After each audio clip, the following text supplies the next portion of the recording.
Hey everybody, this is Rydo and we're back to the minigame podcast for Friday, October 3rd, 2025. We'll do about an hour warm up and then we'll jump into the video game news. Meanwhile, we'll start by scrolling down the 24-hour peak SteamDB page to see what people or bots are playing the most of. Yeah. Had a bit of a interesting incident just a few minutes ago in that I bit into a freshly opened package of old graham crackers. I've bought several boxes, went on sale thinking that they would last seemingly a lot longer than they have, and so I may have 2, 3, maybe even more entire boxes of graham crackers that are now expired / rancid. Because, yeah, I took half a bite, and yeah, it was just a rancid taste, which, yeah, when you taste rancid, you can recognize it pretty quickly. It is a very distinct thing.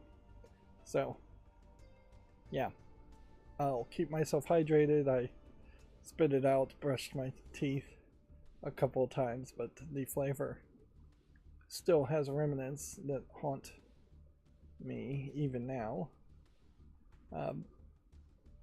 Otherwise, outside of that incident, I've been spending the past couple of days still cleaning and decluttering, although in a lot of ways I'm cleaning my bedroom, which seems like it's an ADHD way of avoiding for actually building a new computer or making room for the new computer, which seems like that too may just be an ADHD way of avoiding cleaning and decluttering the rest of my house. It all seems to distract, and none of the projects are managed or very possibly manageable, so it's not like one project is going to take an hour and you know it's going to take an hour, and so you can just focus on that project and be done with it. It's like this project is going to take many hours, and it's going to point out many other issues and problems along the way that need to be addressed. It is one giant Gorgon's knot. Is that the name of the knot? It's one giant knot in general of problems, and as you pick free one loop, one knot, it just reveals that there's a bunch more there. Which is a great example of why you want to start off in life and in any project as organized as possible. Start strong and then get sloppy at the end. Don't get sloppy at the beginning, because it's only going to get sloppier later. Other than that, I'm still playing a lot of Picross Touch, but there is definitely a situation there where Picross Touch, if I wake up in the middle of in the morning, I'm still kind of fuzzy-headed and yawning. If I play in the middle of the day, I'm still fuzzy-headed and yawning. And if I play in the middle of the night, I'm fuzzy-headed and yawning. There is just not a good time in which I am fully alert and aware. The one thing, though, maybe I have benefited somewhat from Picross Touch is I've been doing less cracking the cryptic. So I'm making footage versus not making footage by doing that. So there is that slight benefit. I also watched the latest Trolls movie, although I'm not sure I really have any justification for watching the latest Trolls movie on Amazon Prime Video. Boy, do they not really want to sing the whole song. Songs inherently by modern generations are way too long. The actual soundtracks, the actual songs. And maybe it is a case that nowadays, if you were to buy a brand new album, maybe the songs would only be 2 or 3 minutes long versus 5 minutes or longer, which seemed to be average in the 60s, 70s, 80s. Yeah. But yeah, in the Trolls movies in particular, they're doing 1 or 2 stanzas of some songs, and then they're jumping into another song. So they'll sing just like the brief most memorable part of Candy Girl, for instance, is one song that they sing, and then they just immediately move to another song. And honestly, I'm not sure that a single song is sung all the way through until perhaps the very end of the movie. And the movie itself, I think this is probably the third one in the Trolls series, felt pretty weak as far as it goes, and didn't really do anything too interesting. I don't know if the Trolls characters, before these Trolls movies started being made, had anything to do with music at all. I think they were more about doing up their hair, braiding hair, combing hair when they were dolls and toys. So they've really used a license that probably doesn't have much value to sell soundtracks.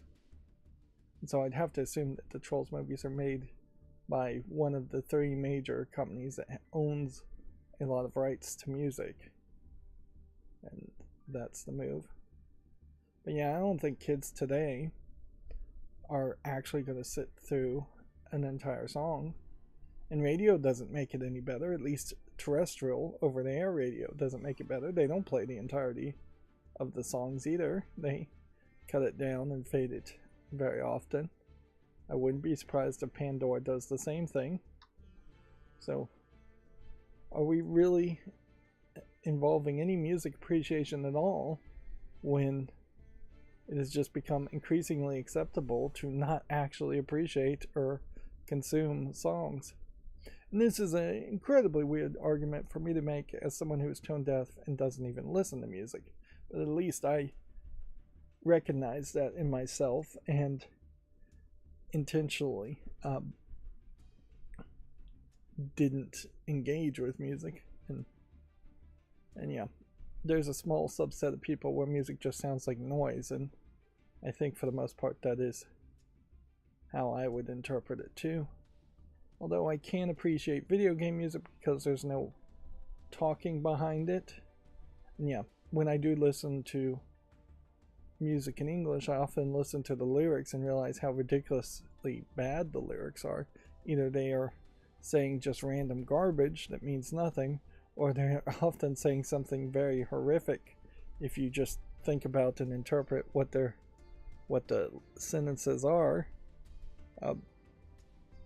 But yeah, I do like anime music for the fact that I don't understand the words. But yeah,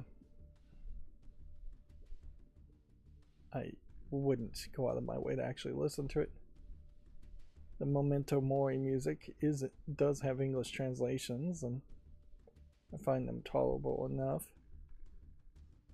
But that is about as much as my music appreciation goes myself, is very, very little background video game songs.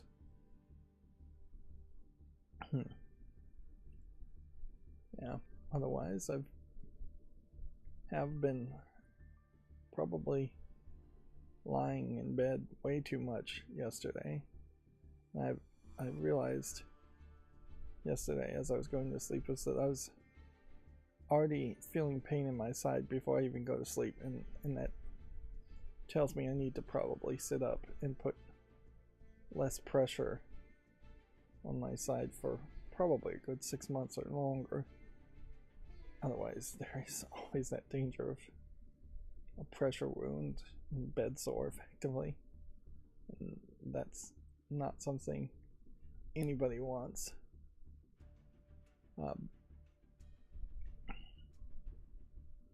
I have been, as part of cleaning up my room, folding flat a bunch of Lego boxes, which, if you are a Lego collector that's keeping the boxes, fold them flat.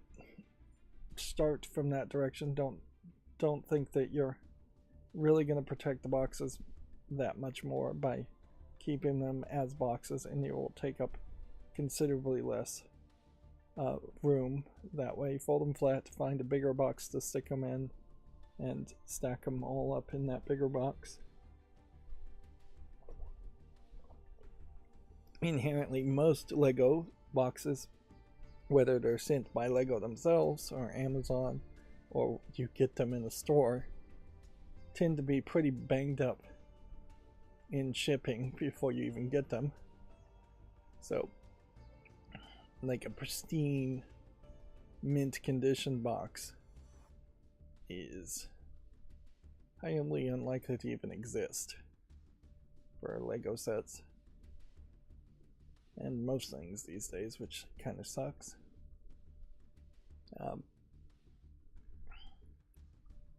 But yeah, that's what I've been mostly doing, is cleaning off the tops of my shelves to potentially put something else there.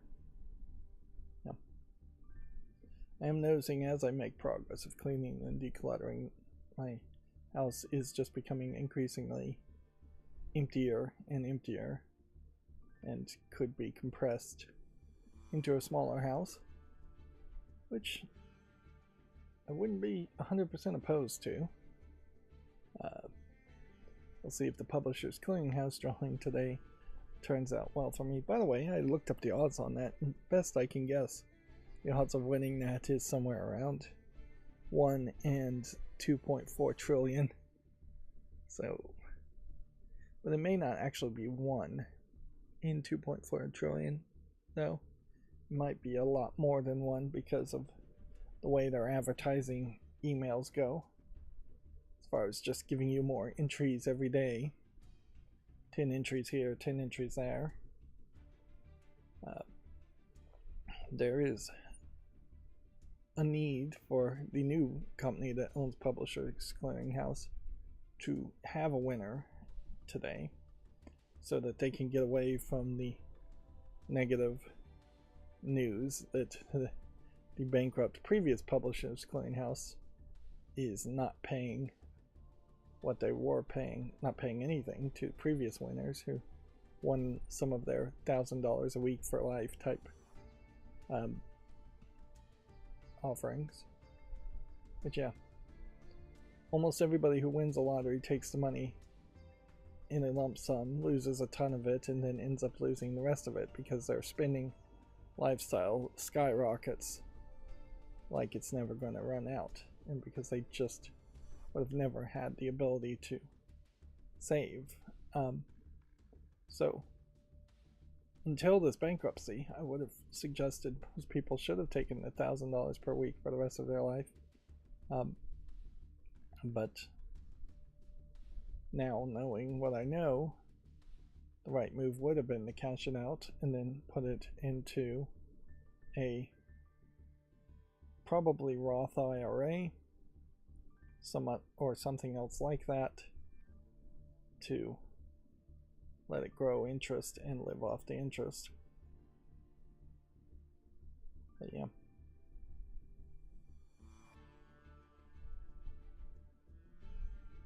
That would be the suggestion now, is don't change your lifestyle for the first year, at least.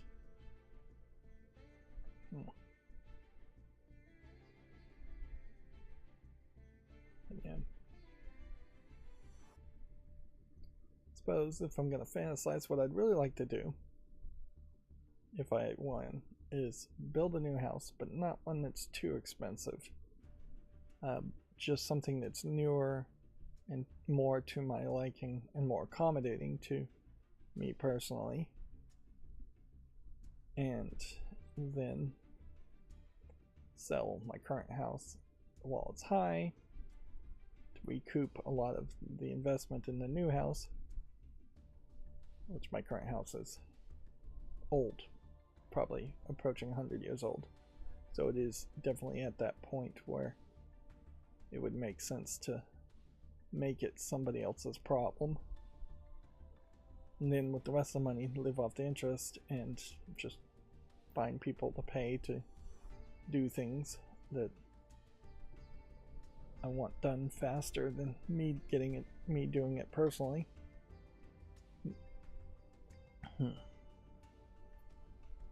Yeah. I am also still in between playing Picross Touch, which can't really make more than like 5 episodes of that per day. I'm still trying to catch up on Pokemon TCG Pocket. So I learned something about this newest expansion. They have 2 different variants of the same card in the new expansion. So it's going to be a case where a lot of people are going to end up having to put a ton of resources into opening these new packs to get effectively half as much of a reward as you normally would get. All of the cards are just effectively reprints of cards that have already been in previous expansions. So it almost feels like they're trying to have people catch up to balance out the experience before they start introducing maybe Mega EX variants of cards, or they are trying to buy themselves more time. And without putting any real money into it, I don't know a way that you can really catch up particularly easily. Still playing Memento Mori. They've got a poll event going on right now, which they only do that maybe once every 6 months to a year. And I even played a little bit extra on Madoka Magica, Magi, etc. But it's hit a point now where they have an event that is trying to effectively change what the front main screen is, the front page of the game, eliminating the shadow character that you were playing as a focus at all, and eliminating most of the narrative that was connecting the stories that were being told to you.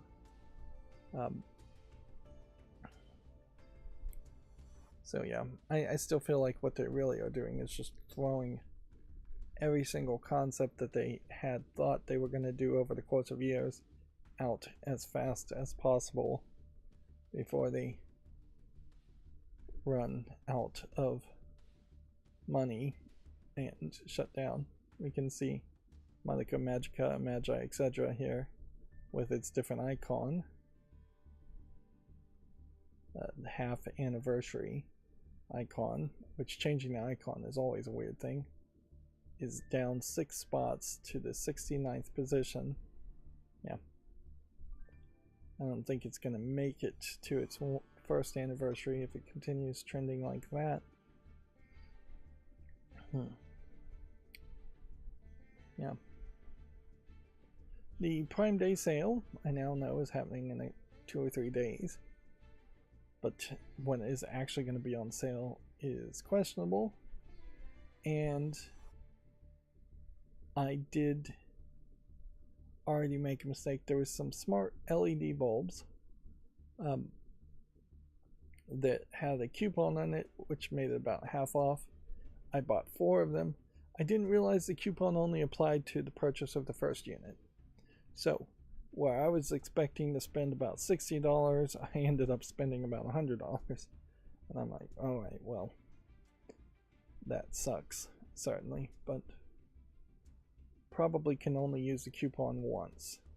That tends to be the case, and that is more of that trickery that Amazon gets better and better at every day.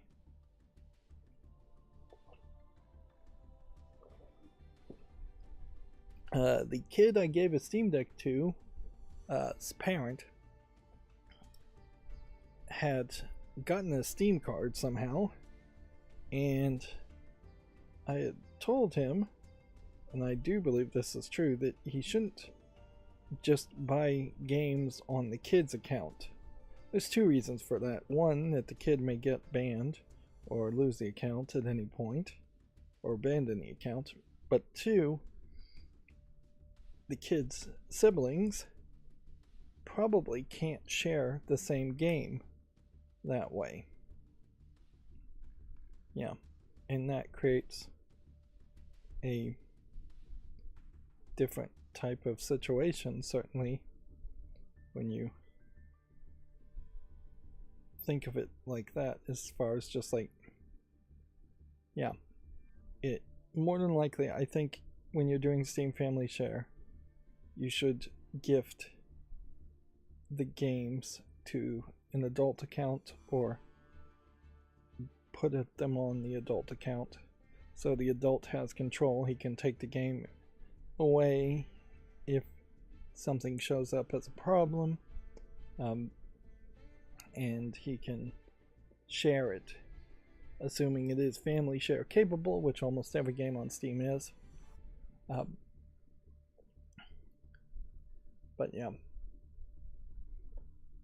he can share it with other kids and control which kids of which ages have which games. And since this kid's parents aren't very tech literate and don't really have a Steam account themselves, they pretty much don't care and said they would just put it on my account, which already has a ton of games, which also would help prevent them buying duplicate games and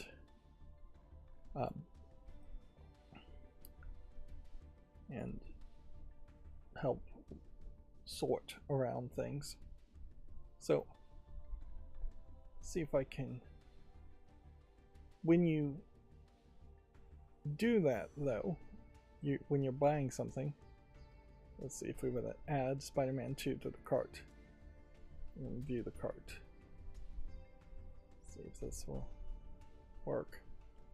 Yeah, you have to pull down and say this is a gift, and then throughout the rest of the process of checking out, it will ask which of your friends, which you have to be friends with somebody to gift a game to them. That's how you gift games. Continue to gift options. But what he wanted to do, the kid's parents wanted to do instead, was just take the gift card and put the Steam Wallet credits into my account, which you can't do. Once you redeem Steam gift cards to your Steam Wallet, the currency in the Steam Wallet is locked into that account.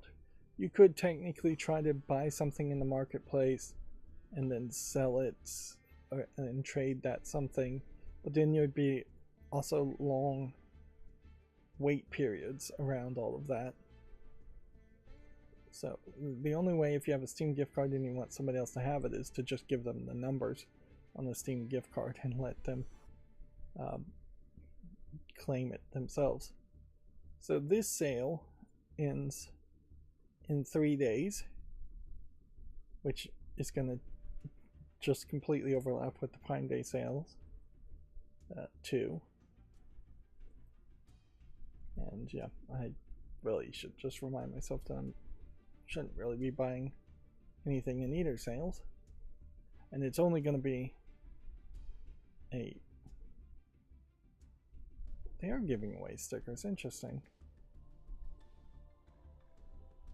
So it's only going to be you can go through the new discovery queue here real quick.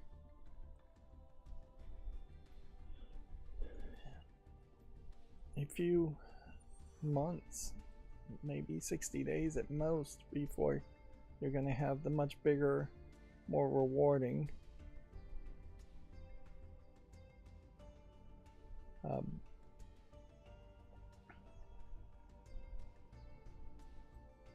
purchases during the fall sale.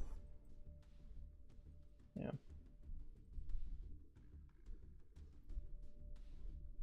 What's this Cole LLC all about? Okay, that's incredibly boring once you hit play. Notice you don't really get screenshots on any of this. You can't scroll up and down on on this to get any screenshots of the game, so the discovery queue is increasingly just about putting a big visual image in front of you, video, instead of screenshots, which are going to take longer. It's going to take longer to watch the video than it would be to just have the screenshots up and ready to look at. Okay, so all 9 autumn stickers have now been collected.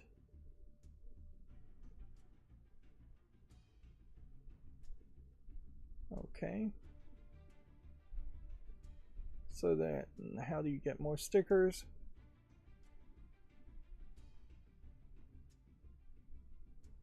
Go through your Steam Discover queue each time through. You earn 3 stickers up to 9. You can find the queue in the home page. So it says I have 6 out of 9.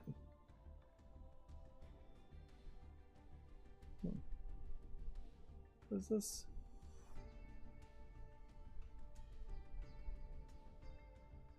Cookies? Prompt? Okay, now it says 9 out of 9 when I reloaded.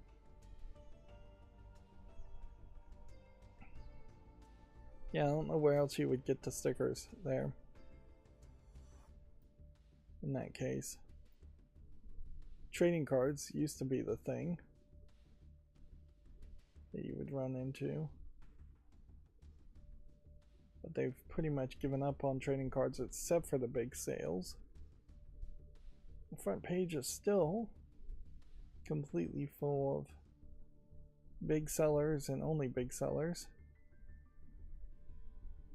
The top sellers list here. It's not particularly different.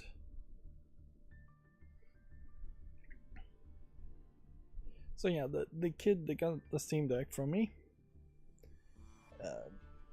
wants this Digimon's Time Stranger game, and it's not going to go on sale anytime soon, as it's a brand new game that may not even be out yet, but it's going to be out pretty soon, in a couple days. So I imagine what will happen is the kid's parents will purchase that game with their Steam Wallet credits and let the rest of their Steam Wallet credits just sit around and do nothing until the next game to purchase is around.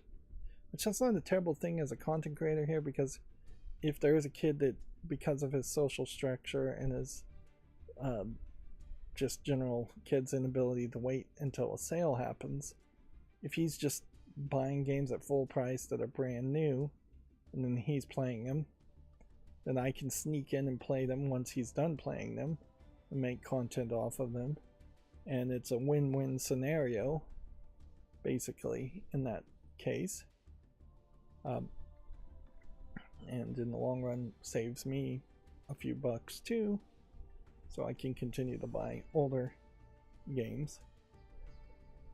Although you could get like a better sale and a better deal getting things even like 10% off Lego Party here. Might be a little bit better compared to this one that's just not going to be discounted at all. Or you could get the Spider-Man games from PlayStation at 20% off, which those aren't going to be discounted much, but they are discounted some. So yeah, but it is inherently the case that kids are being pulled around by advertising, and their friends who are being pulled around by advertising, let's face it. And so if all your friends are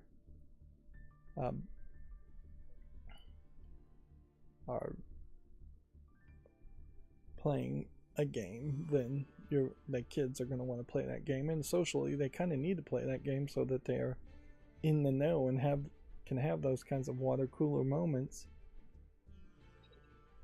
discussing games. That's inherently why, as a content creator, sorry about that loud noise, I managed to throw a empty water cup and hit something else. No big deal, it's a piece of plastic. Just made a big noise.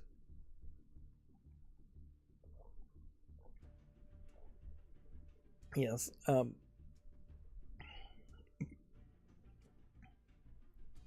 this game, your only move is hustle, is something that the kids' friends were, I assume, talking about and pushing him to play. And to me it looks pretty weird, but it is overwhelmingly positive. So yeah, it doesn't really matter what my opinion is on a game like that. Anyways, yeah, one of the reasons why is, as a content creator, I wouldn't really try to collab with too many other content creators, is that there is inherently going to be a lack of overlap between the kinds of games I play and the kinds of games other content creators play.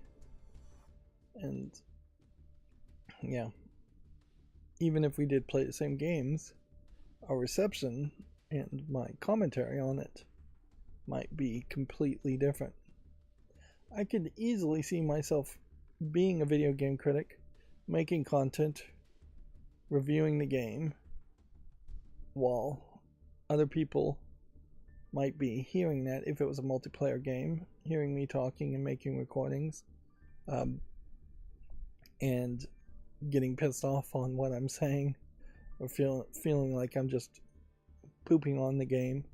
Because inherently as a critic, I almost never say anything positive. Like, it's just not very helpful to say positive things. And even if you can find ways to say something positive, you're going to be very repetitive, I think, fairly quickly. So yeah, you point out where there's room for improvement, but if somebody is just trying to turn their brain off and have dumb fun, that they're not going to want to listen to that. It's probably also why a lot of my videos don't get anywhere as many views as I would like them to have, is that a lot of people do just want that no commentary gameplay type of content, which is not really fair use. I saw another review that said this is really, really good, even better than the newest Mario Kart World game. There is seemingly a bit of a greedy monetization issue, but I don't know if it really even is a monetization issue as much as it is just a time wasting issue, in that it seems like you get very few tickets to buy cosmetics through grinding, and that the cost of the cosmetics in tickets is just way too high. But otherwise it's overwhelmingly positive. Yeah. As far as DLC, there's one $2 DLC right now, and there is no in-app purchases. So the cosmetics being expensive and the ticket drop being low just seems like it is there for the reason of stretching out the experience, which, yeah, maybe in the long run that will be for the better. If people are playing this a year from now and they're still grinding to get cosmetics, that gives them something to do versus just playing the game a year from now because they like it. Although, now that I say that out loud, maybe it would be better if people just were playing the game a year from now, even though they've unlocked everything, just because they like the game. Yep. I'm making a false assumption there, aren't I? That the best level of engagement to keep people busy with grinding for new content is a year or longer, when honestly, if there is just enough content to grind for a month, that is going to keep players who are actually liking the game playing long enough that any gameplay after a month is just going to be extra gravy because you're really experiencing it. Particularly in a racing car game, like in a Mario Kart style racing car game. If you've got the friends, if you've got the online, if you like the experience, you're going to come back to this game over and over again. You don't really need the grind. You don't see any refurbs on sale. I'm not sure if I'm fully expecting in the fall sale to see any refurbs on sale either. Yeah. Then we'll look at games being played on the Steam Deck, which probably isn't very different from last Wednesday's stream, or this Wednesday's stream. Yeah, we can see Digimon Story Time Stranger is new, being played on the Steam Deck.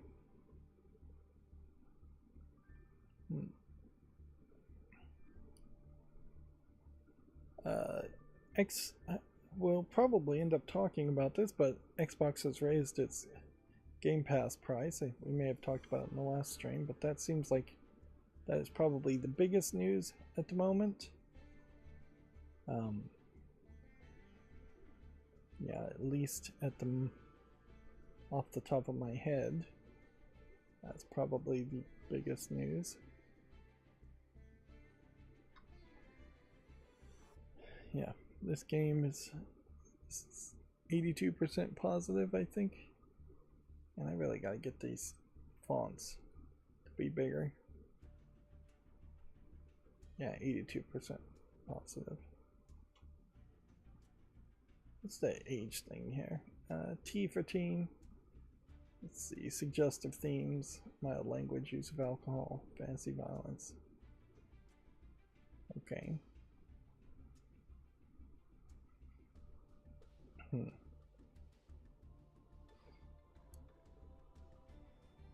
don't suppose society would be any better in the United States if they really eased up on the warnings of use of alcohol, and you did have just a lot more people drinking.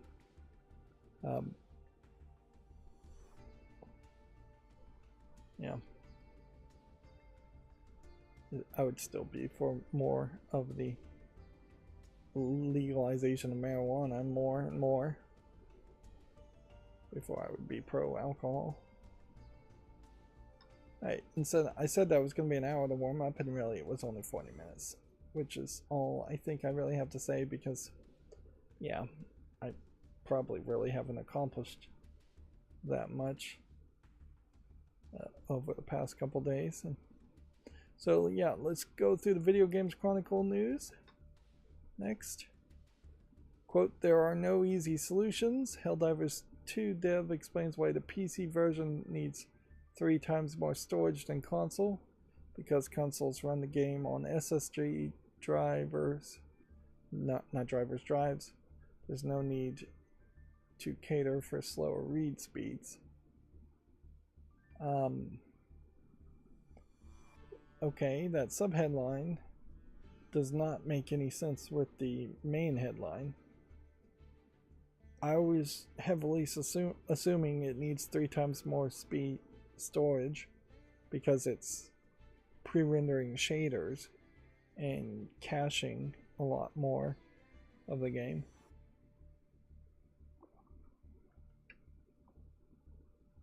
But read speeds doesn't make any sense in that case.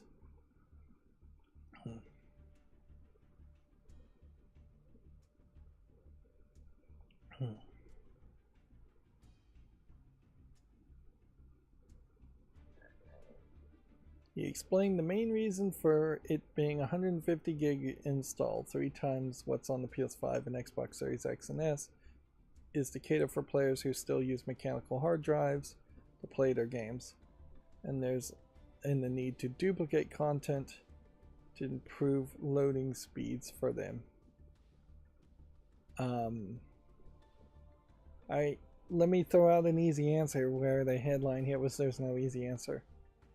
Why don't you have your installer test the speed of the hard drive that it's going to be installed on, and then pick between 1 and 2 different options just to start with? Yeah, then it would be 150 gigabytes if your hard drive speed was slower, and what they're saying here is true, which I question if it is actually true.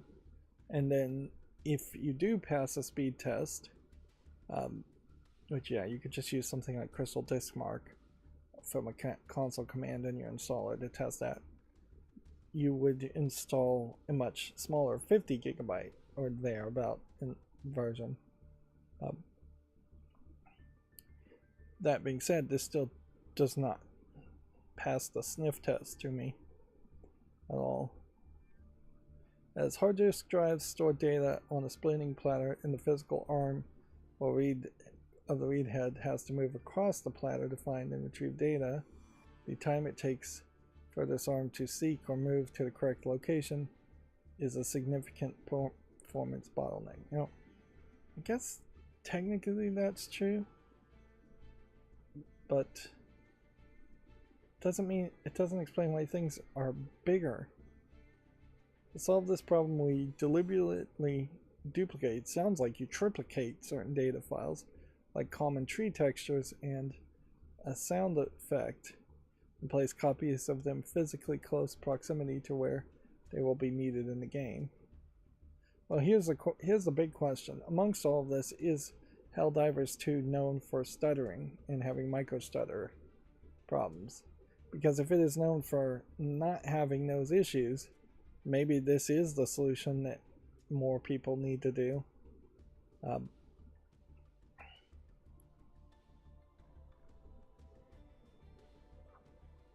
But yeah,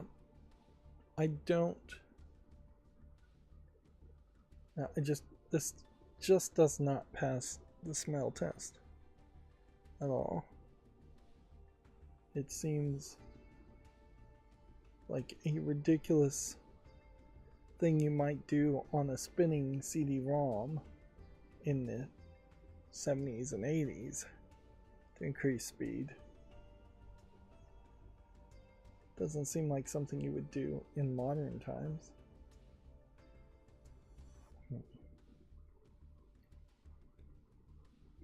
And this is inherently just ignoring RAM completely as a concept. And it seems like it's ignoring the idea that if there are certain things that are going to be used multiple times, why not have them load up always?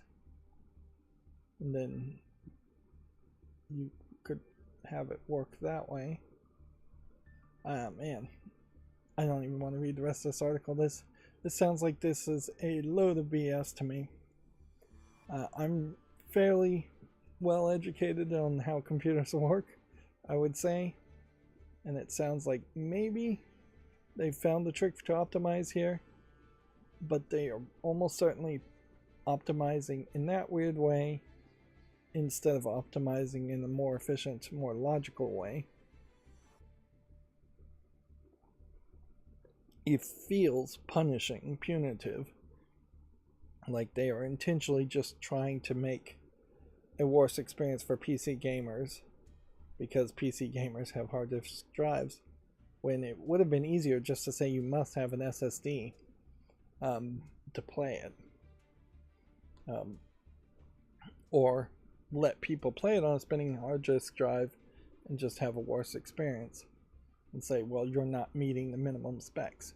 Plenty of games say you must have an SSD to play the games.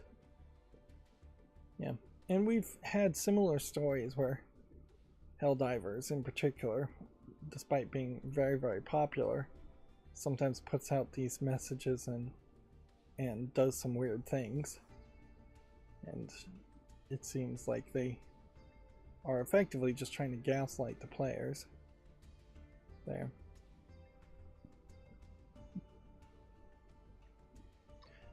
In the long run, it does feel like the thing they're saying is they haven't optimized their game correctly, and instead have optimized their game in a crazy way. Let's see. Moving on, Street Fighter 6 director says he was shocked at Capcom's decision to charge fans $40 to watch tournament final streams. Players have to buy tickets to watch the Capcom Cup and the SFL World Championship online next year. Interesting. Well, I think that really shows that the Capcom has decided that Street Fighter cannot find any bigger audience or get any more money from its actual player base, and now Street Fighter is really just a vehicle to make pay-per-view events and charge the much smaller audience a lot of money, which I assume what we're going to see is that will be another nail in the coffin of the eventual death of the Street Fighter series. Although, in fairness, most sports, non-esports, real-world sports, have a similar business model where many of the tournaments and matchups are pay-per-view, and there is an expensive barrier to entry to get a ticket and actually go see a lot of sports events in the real world. But then there tends to still be a lot of sports that are on the TV for the price of watching a ton of ads. So it does seem like there might very well be a system that is like that coming to video game tournaments, or at least video game street fighting tournaments, where some events will be free, the lower, less important ones will be free. The tickets to actually be at those events will obviously cost money, they already do, and then the finals are going to be pay-per-view, so it all just is going to lead up to the sales pitch. $40 to watch a Street Fighter tournament sounds like quite a lot of money to me as somebody who doesn't really play any fighting games. It definitely closes the door and locks it behind it as far as any thought of me getting into playing Street Fighter from that avenue. I might still at some point play Street Fighter, but it is going to be on a very surface level now, and I would never get into watching tournaments or caring about the professional level of gaming. Moving on, Amazon Prime Gaming 14's quote free games in October include Fallout New Vegas, XCOM 2. Amazon Prime subscribers can claim more than a dozen games to keep this month. Of course, none of them are Steam codes, and Fallout 3 and Fallout New Vegas are obviously to promote the Fallout Amazon Prime TV show. And yeah, usually all of these others are either the Amazon Games app or Good Old Games. I've at this point completely given up on caring about Amazon Prime Gaming and Epic Games free games and anything that is just not Steam. The Steam Deck in particular killed that for me, and that's probably a good thing because it saves me a lot more time now.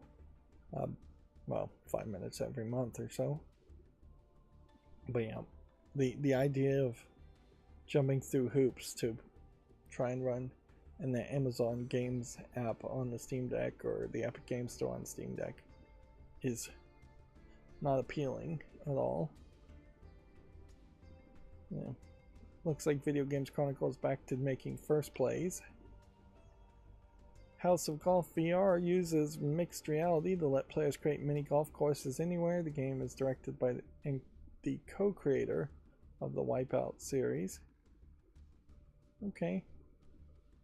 So I guess the question is, are you swinging your arm so that you might actually hit something or release your hand or the controller? Yes. You're not hitting a ball, and you're not hitting anything else. There is a fairly large assumption that any of these floor spaces would ever be clear with kids wandering around, clear of things and clear of people. It's kind of unlikely. And like most VR, this just feels like it's a solution looking for a problem.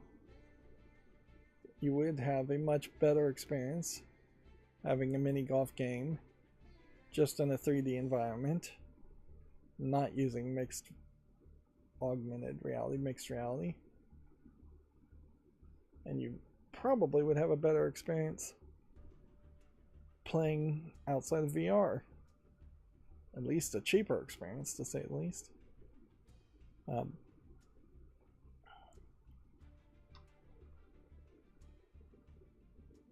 Let's see. In the real world, playing putt-putt or mini golf is going to feel way, way different. And it's probably going to be a much more sociable experience where you're going to be doing it with friends and family, or family. And you're just not going to get that if you have your head locked into a VR headset.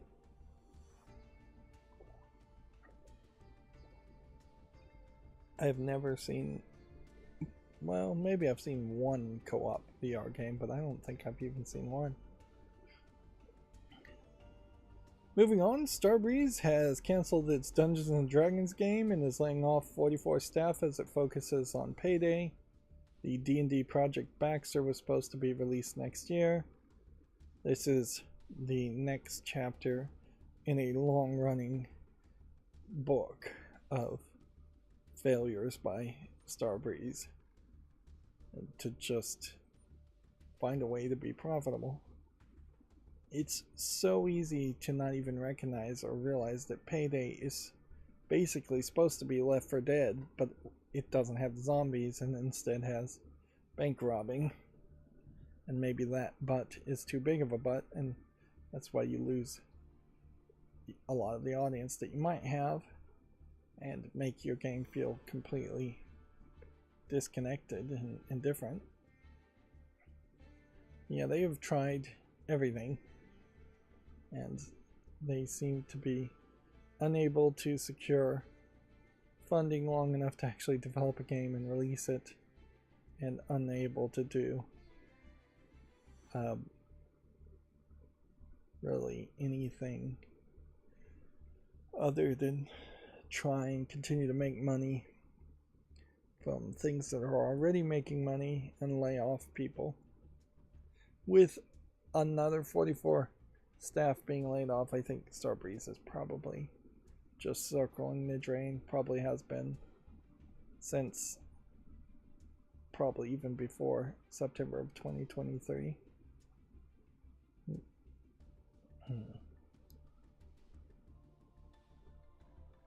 Yeah.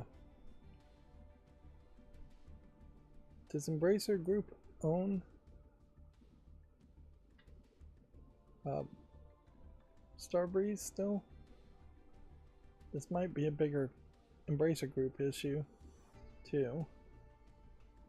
They removed a CEO in 2024 and laid off 15% of the workforce. And so now they have a new CEO who's doing just about the same thing, it seems. I don't see them really turning this around. I think Payday 3 was a bit of a flop, and Payday 2, if not Payday 1, was the real success. And then I imagine Wizards of the Coast probably threw some monkey wrenches in the Dungeons & Dragons project too, and that they probably were having some influence that was almost certainly negative, because let's face it, even if we want to blame Wizard of the Coast's parent company Hasbro for ruining the Dungeons and Dragons and the Magic the Gathering universe, Wizards of the Coast, what it is now, is very much just a sock puppet of Hasbro. So there's no reason to excuse the current Wizards of the Coast as being the good company that's being controlled by a bad company. No, it's just a bad company being controlled by a bigger bad company. And I guess I'll leave it at that. Let's see, K-Pop Demon Hunters has arrived in Fortnite with skins, items, and a new mode. Horde Rush mode returns as Demon Rush for the next month. I heard something about like movie sales or ticket sales for the movie release of what was a streaming Netflix show, I believe. First, have just been the best-selling movie, I don't think of all time, but of a very, very long time, maybe in the last 52 weeks. So, yeah, this has been a real big success. And I don't know what lessons you can even really learn from a huge success of K-Pop Demon Hunters other than try something different. That seems like that's about it. And yeah, well, I don't know if there's too much more to say about that. Because there were plenty of other experimental movies that have been released in the past couple of years, and they haven't really succeeded. That Going Red movie, for instance, felt like that was perhaps more of an experimentation. My fears were gonna just have direct rip-off clones of K-Pop Demon Hunters, and they're just gonna be terrible. But on the other hand, they may just try to bring a bunch of Korean stuff. But Korean stuff tends not to be like this.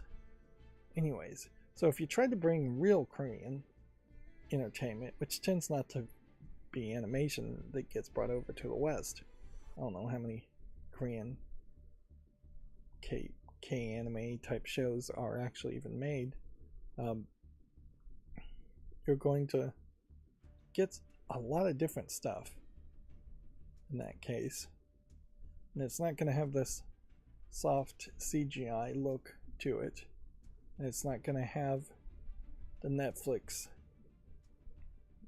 influence on it, which Netflix in particular is trying to devalue animation and underpay animators so they can get it as cheap as possible, and the push to CGI instead of hand-drawn animation is an industry-wide problem.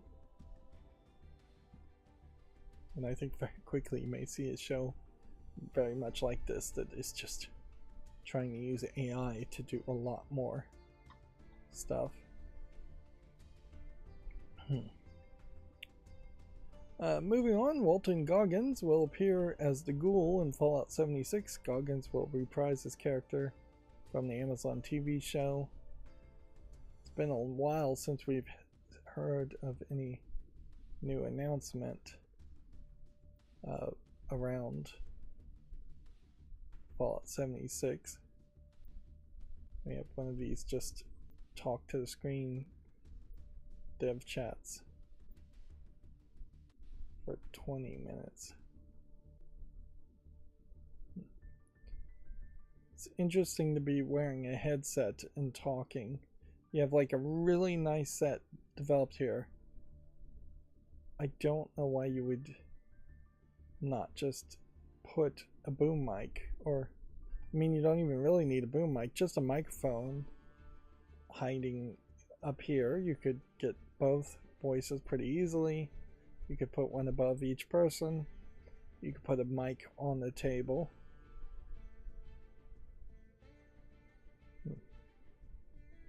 Yep.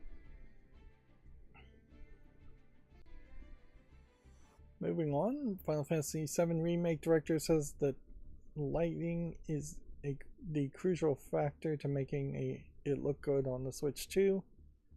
Okay. So Naoki Hamaguchi says other elements could be cut, but the lighting has had to stay unchanged. I think I generally would agree with that.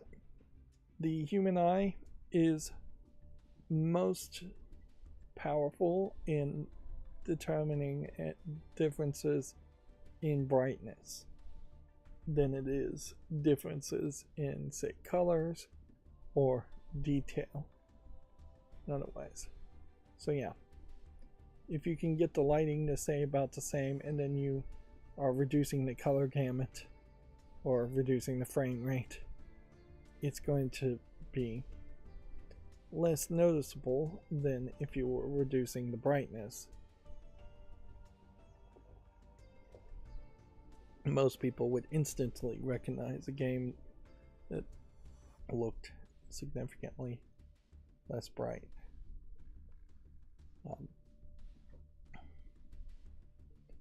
Does that help much for even game developers though? No, not really. And it kind of sucks that there is a situation where you may just have checkboxes, and in those checkboxes you have an ability to turn off certain features willy-nilly without really thinking about why you would turn off those features other than you're just trying to get more frame rates. It's noticeable to point out I don't recall DF Retro ever really complaining about lighting being an issue as far as performance goes.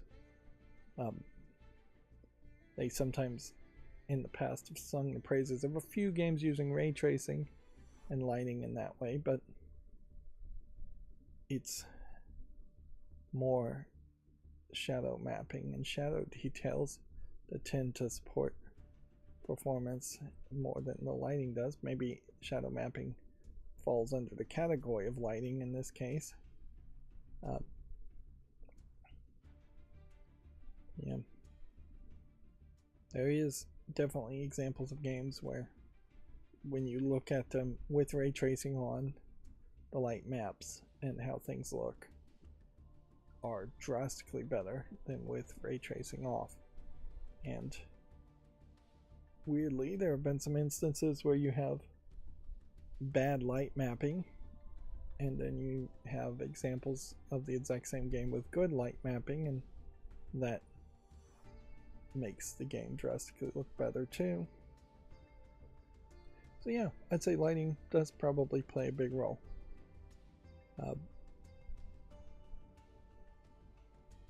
And I would say in Final Fantasy VII's case, visuals probably play a huge role too, so you wouldn't want visuals to be too compromised on the Switch 2.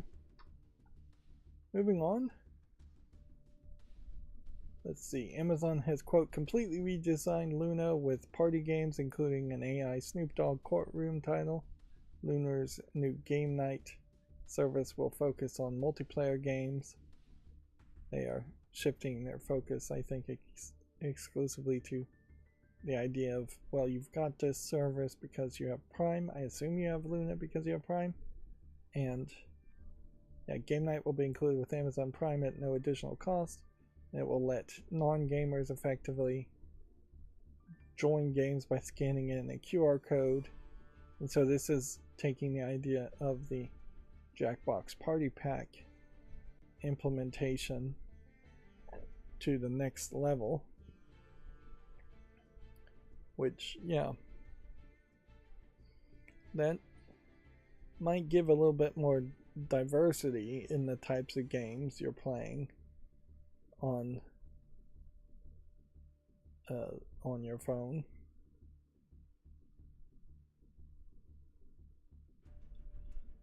But yeah, they in this commercial clearly are showing a lot of different things.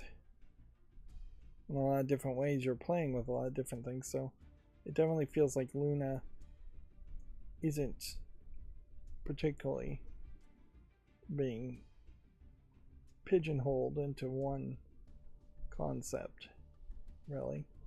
Seems like there's some games that will be single player games, some games that will have controller requirements, some games you'll be playing on PC, some games you'll be playing on your TV, some games you'll be playing with your phone on the TV. I assume actually you'll be playing everything with your phone on the TV. And that kind of makes some sense, but it's still not particularly easy if you're over at a friend's house to say, install the Amazon Luna app onto your smart TV. Oh, by the way, you need a smart TV. And then we'll scan a QR code probably and log into my Amazon Prime account. So then we can play this Amazon Luna game of Clue or Snoop Dogg or something like that. Yeah, it seems like you're just doing a lot of setup to play something on a TV, when particularly if you were playing Uno or Clue, why aren't you just playing that in the real world with real world Uno cards or real world Clue pieces? Wouldn't that be easier? Yeah. Increasingly, there's definitely an argument being made that kids should have less screen time or no screen time until they're like 10 or 11 or older, which obviously isn't going to really happen. But it doesn't seem like you're improving the situation by playing a digital version of Clue or Uno when you could just be playing the real world version.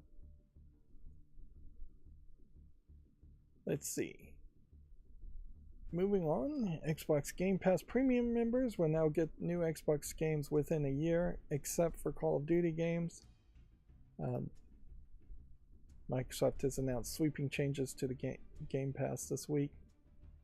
So, what did Game Pass Premium members in particular, that may not be the highest level, do before? Did they not get new games at all? Did they get new games on day one of launch?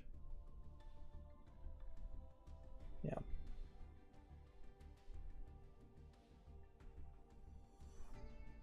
Let's see. The middle tier, formerly known as Game Pass Standard but now known as Game Pass Premium, will now offer players access to new Xbox published games within a year of the game's launched. So the highest tier, I assume, is still going to get games on launch if they are included at all. But then they're also carving out a huge cutout here in Call of Duty.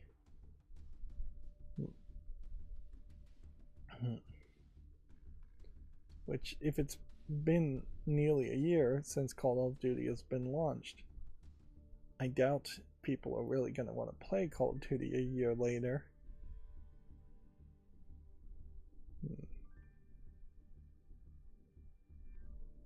So they're increasing the price, and then they're moving some of the features a little bit around. But overall, they're increasing the price. And I've already seen other people talking about it who use Xbox Game Pass, and they seem to be very unhappy about it and are contemplating going back to just buying games more traditional way. You will see a small percentage of people stopping playing Xbox games altogether and moving to some other console or PC, which now is kind of a great time. If you have a Windows 10 PC that's going to struggle to go to Windows 11, building a new PC and moving over to Steam because of the Game Pass increase is a nice excuse. Now you have two excuses to do that. Let's see, Game Pass Ultimate though goes up and also adds Ubisoft Plus Classics Collection, which is not all of the Ubisoft games, but a small subset. So we're pretending like the Ultimate is also getting a feature that people actually want, which I don't think people really do want the Ubisoft Plus Classics Collection. Yeah, let's see if maybe we can do a little research on just what the Classics Collection even is.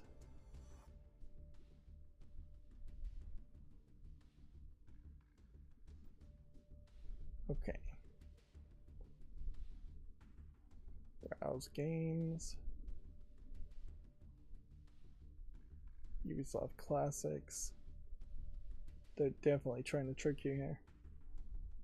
So, Rainbow Six Siege 10, Monopoly 2024, Skull Bones, The Lost Crown, Settlers, Oddballers, Rabbids Party of Legends, Rainbow Six Extraction, Monopoly Madness, Far Cry 6, Republic, Riders Republic, Scott Pilgrim. Okay.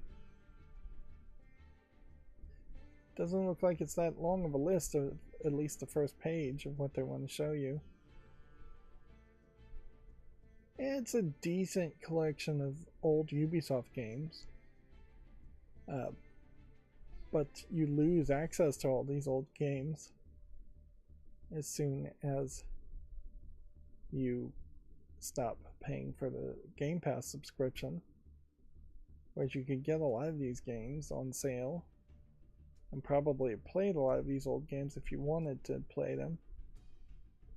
Yeah, that's the entire list. It's just basically old Assassin's Creed games and Far Cry games and the occasional game here and there.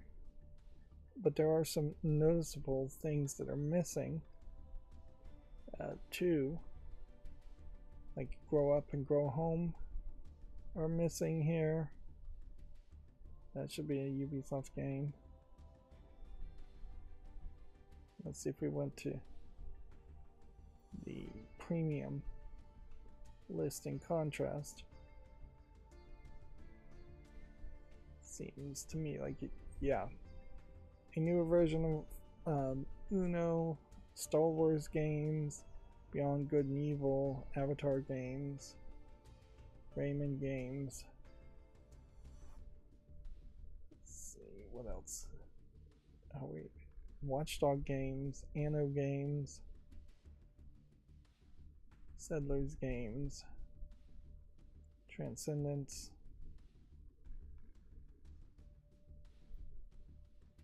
Yeah. Blood Dragon, I think. So yeah, not only in the Classics collection are you getting less, you may be getting worse versions. Here's a Might and Magic 3 Complete. Yeah, and as you start to scroll down, there might be more overlap, but there definitely are things being held back in the Classics collection. And while Ubisoft does have a lot of games, most of these games they don't care about. We know they don't care about it because their spin-off company is only really focused on like 4 of these series, which means every other series is going to be left to rot. Yeah. It's crazy Heroes of Might and Magic hasn't found a way to be more relevant. And I will also say that list is not even that long. If we were to just look at all games, I think I would have to maybe look in this direction to see all games. And I imagine I would have to scroll down even further before I start to see they have 702 items in that list, and we're not going to look through all of them, but that does really scream to me that there's, even in the premium, a lot of games that they aren't really promoting, although it seems like they might have a lot of duplicates here also.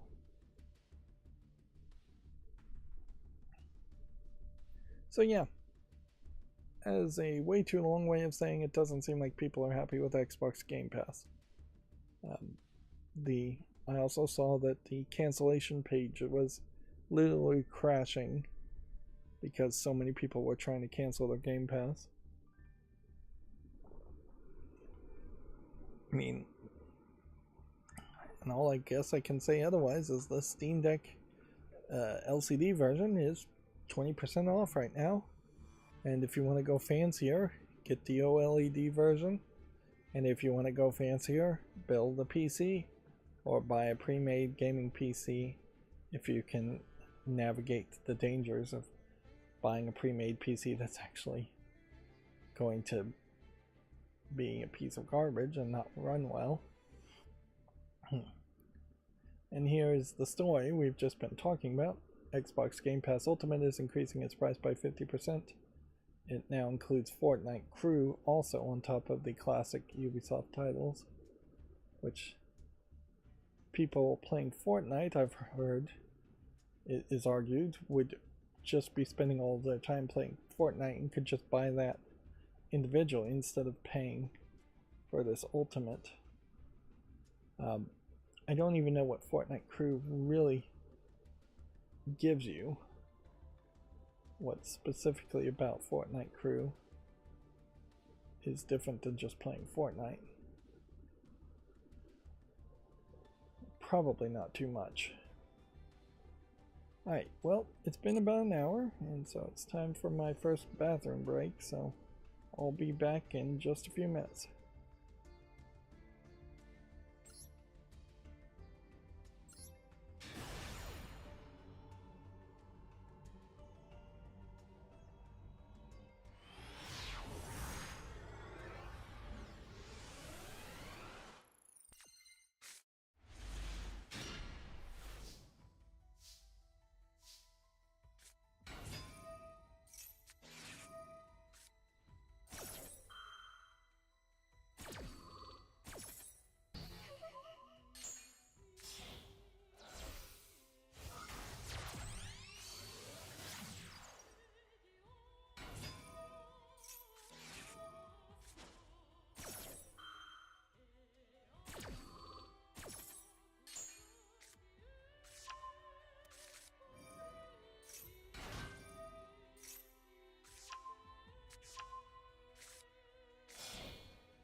Okay, I'm back. Sorry about that. Yep, it's another day, another stream. Let's go through the Gematsu articles now. Hell Maiden Demo launches October 13th. It's a somewhat provocative name, I suppose. Boy, does that not look particularly bright. I almost wonder if my monitor is dying on me, which I'd like to know if it is dying on me fairly quickly, because if it is, then I can toss it without any real problem. Sounds like this might be Dante's Inferno inspired, but yeah. Now, looking at my other monitor, and this is the benefit of having another monitor, it is just that this character is very much in the darkness, probably because this is Dante and this character is talking. Yeah, that would be my guess as to what's happening here. I remember this game when it was first announced. Interesting. But apparently I haven't gotten a YouTube short around it. So this must have been announced quite a while ago. Moving on, Hunter x Hunter and NX Survivor has been announced for iOS and Android, which I suppose we will probably see a few more mobile games get announced before there is just a complete and total collapse of mobile gaming as a concept. And honestly, there will never be a complete and total collapse. There will always be, particularly anime spin-off games where they think they can make a few million for what probably is less than $1 million worth of work. Yep. It would have to be a case that there's just almost 100% guarantee that making a gacha game is not going to be worth the amount of money you invest in it, which is going to be very hard because gacha games can just continuously be handed to the lowest bidder, and you can have people in the Philippines and Taiwan making mobile games for pennies a day, or AI doing it for nearly free. Yeah, I think that's what we'll see probably in a couple of years, is you'll just see this new generation of almost 100% AI generated mobile games, gacha games, coming out and suckering enough people into buying things. Moving on, Sedap, a culinary adventure for the PS5, Xbox Series, and Switch, launches October 22nd. Culinary adventure. Weirdly, not on PC, though. Unless it's already on PC. Yeah.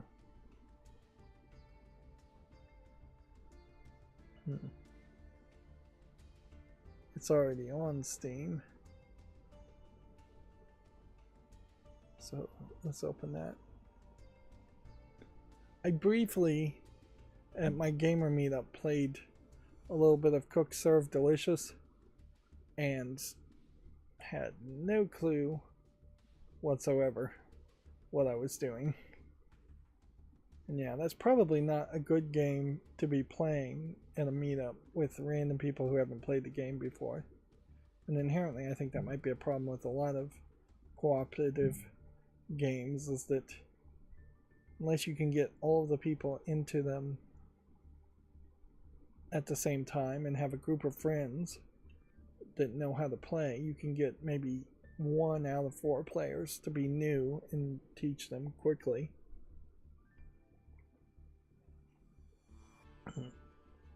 And I guess that's where something closer to Mario Kart makes more sense, but even Mario Kart 8 does have a lot of stuff that isn't just explained. And the gaming meetup I go to is full of older people. It's not kids. So they're not just going to pick up on things or already know things around Mario Kart as much. So it's not just me that's often has trouble trying to figure it out. Which, yeah, maybe meetups in general just shouldn't bother to try to play actual games too much and should limit themselves to very simplistic, easy games like arcade games used to be. Like you go up to a Pac-Man machine, there's instructions usually on the idle screen telling you how to play, and there's one controller stick and that's it. Easy to start playing, certainly. Donkey Kong, one control stick and one button. Alright, moving on, a co-op forklift game called Crash Out Crew has been announced for PC. Yeah, I don't know why there is so much of this enthusiasm around co-op. It's been around for a very long time, and it just feels like game developers have more friends, or think people have more friends than they really do, and that have free time to play games than they do. Yeah, inherently I think game developers may just be a more sociable type of person than your average gamer balances out to being. It's nice when there's co-op in a game that makes sense. It's nice, particularly if it's a kid's game, to have the younger sibling be able to play with the older sibling. But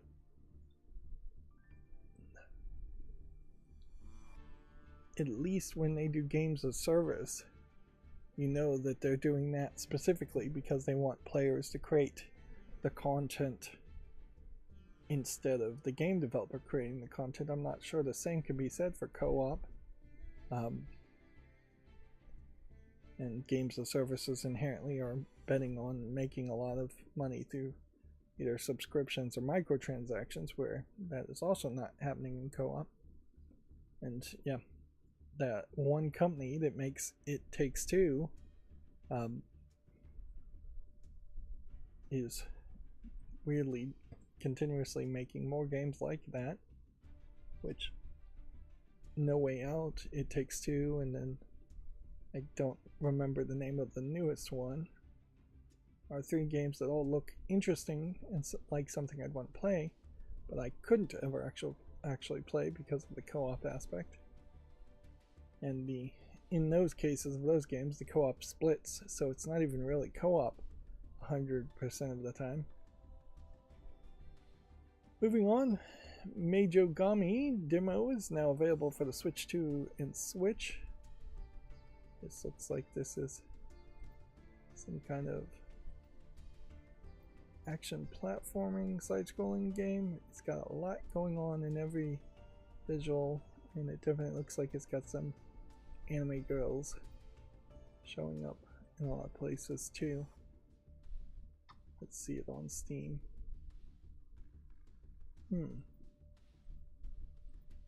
Well, it's not out yet. And I'm still bouncing between whether I want to put things on the follow list that don't have release dates. I don't think I do. Let's see, Bloodshed is coming to the PS4 and 5, Xbox One and Series, and Switch on October 23rd. It is interesting how we're seeing games that I would not inherently call AAA coming to the Switch in the middle of the wind up for Black Friday. Yeah. So if there are live games sold this year, which there probably won't be, there's a decent chance that a lot of them will be older games or smaller games. Stray Children launches October 30th in the West. It's a new RPG from former team members behind Moon Remix RPG Adventure. Okay. And I think, I Moon was a game that was very well received. Kind of a niche game, but somewhat popular.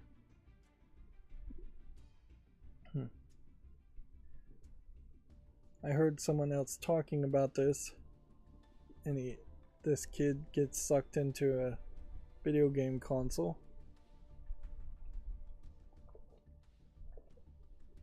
It's a land where only children live, children with giant animal heads.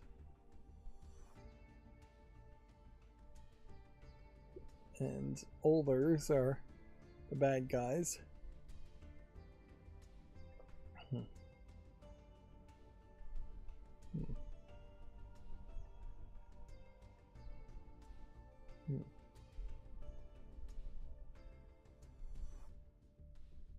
So this is some kind of children dealing with adults analogy.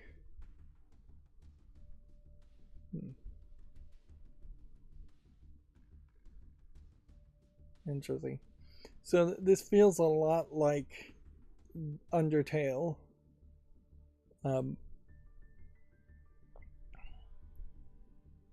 Maybe with a little bit more animation to it.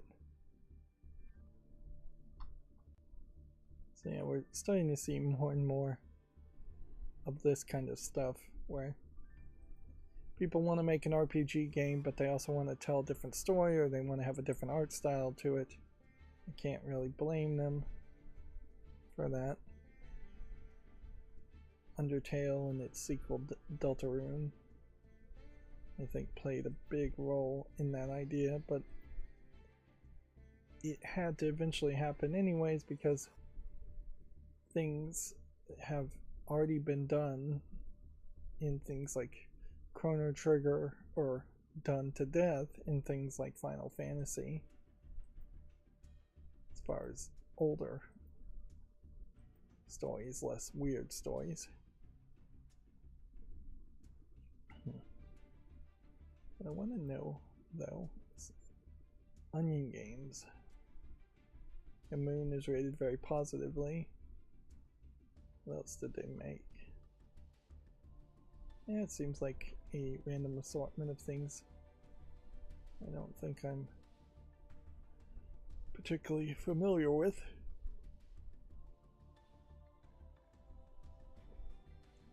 Let's see. The Dragon Ball Sparking Zero next DLC characters to be announced January 2026. Over 200 characters and counting. As far as what Sparking Zero is, though. Yeah, which Dragon Ball game is this? Let's jump up a little bit here. So this video is showing all 200 of the characters. Yeah, in groups. So yeah, it seems to me like it's a fighting game. But let me propose this out here. A lot of these are clearly going to be different forms of the same characters.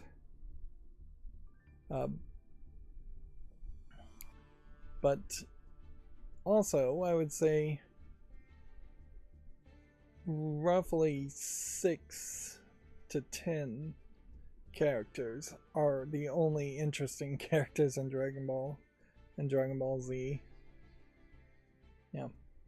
Particularly if you are saying just like fusions and Super Saiyan forms of Goku and Vegeta. There's definitely characters here I don't even recognize. Yeah, by the time they get to one, they're at the blue Goku and the black Goku. And so halfway through this point, they've hit the point where I haven't seen any of that Dragon Ball stuff. Now they're showing the older characters that are not gonna matter.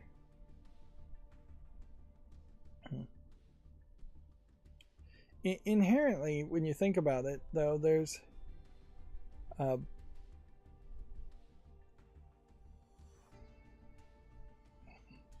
there's far too many characters in this game already. Yeah, it's way too many characters. Nobody's gonna jump around and select any of the weirder ones. Even when you have a fighting game that has just a dozen characters, it tends to be only 3 or 4 that people actually play.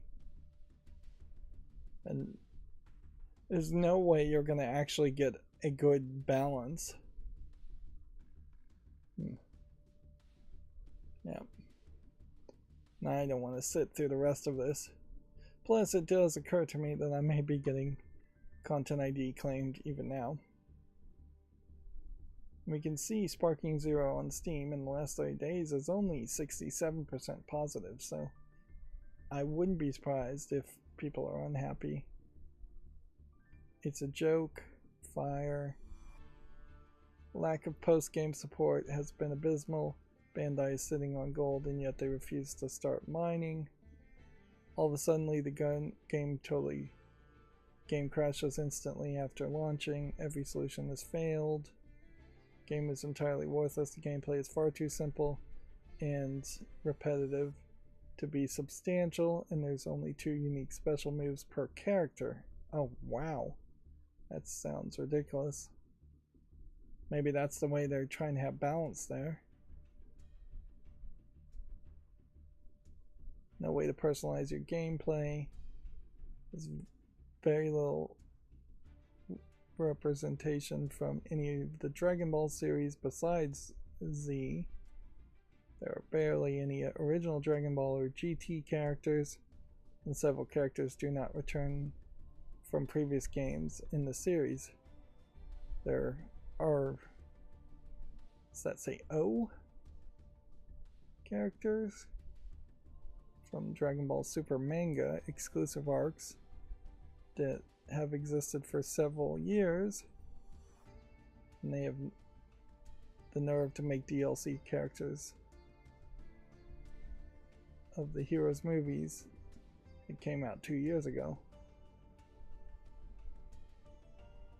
It's not a celebration of Dragon Ball, it's a celebration of capitalism and how easy it is to rip people off who just want to play a decent game based on their favorite anime series. Alright.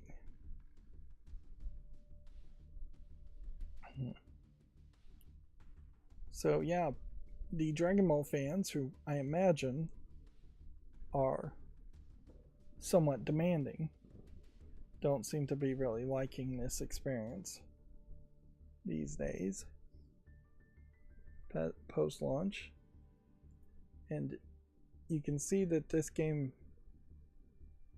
was advertising itself as having over 180 fighters before. So yeah.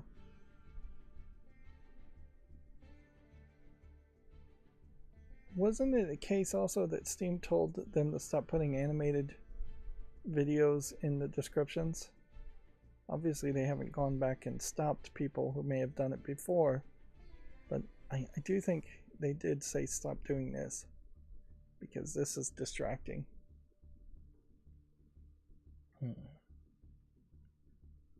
So yeah, it doesn't sound like a particularly good Dragon Ball game, and inherently that is a problem with most of the Dragon Ball games, is that there's too many of them to shop through to figure out which one you want to play, and then too many of them in particular that are poor quality. Yeah.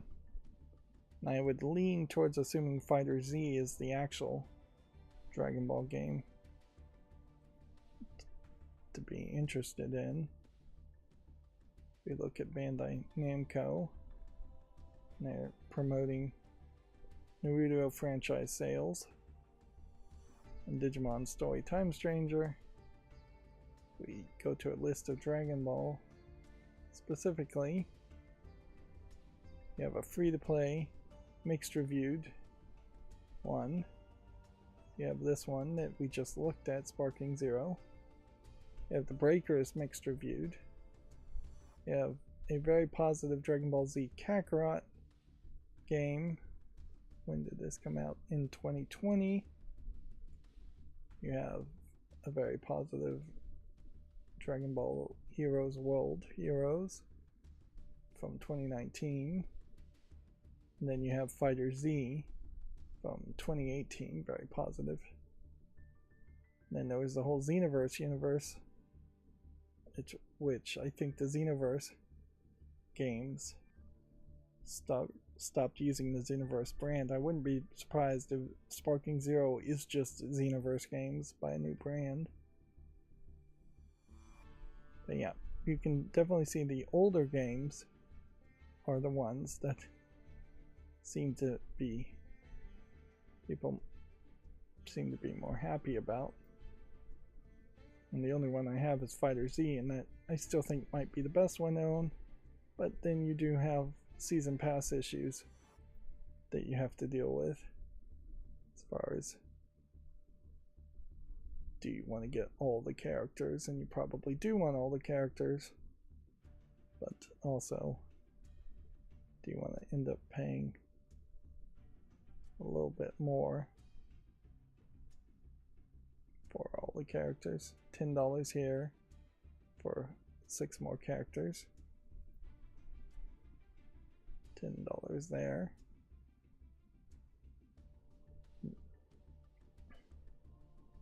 Yeah. And sadly, the base price of $10 for the game might be the right price for Dragon Ball. Dragon Ball may just not be relevant enough these days. Like, and then inherently, Dragon Ball wouldn't be as relevant to the Western world if it weren't for the fact that it was just rerun by Cartoon Network as much as it was. Dragon Ball in Japan, I'm sure, wasn't really getting rerun. So you'd have some Dragon Ball manga, Dragon Ball cartoons, animes, and they would air on the first run, and then the Japanese audience would move on to something else and wait for the next Dragon Ball thing. So I imagine there were large gaps in the Japanese audience's experience where no Dragon Ball material was new or felt like it was on TV, and they would move on to other animes. And yeah, you can definitely see that even now Dragon Ball is way too popular. If you ask somebody, if they say they're into anime, you ask them what their favorite anime is, you're gonna have a high percentage chance of them saying Dragon Ball. Dragon Ball Z, actually, not Dragon Ball. I've been talking about Dragon Ball Z for the past few minutes, not Dragon Ball. And yeah, I kind of hate that even now there is this weirdly slightly mainstream fandom of anime who says they are fans of anime but watch only Dragon Ball Z. Whereas, in fairness, it's kind of hard to even for me to say I'm a fan of anime when most of the newest anime are pretty garbage isekai shows that aren't really worth watching.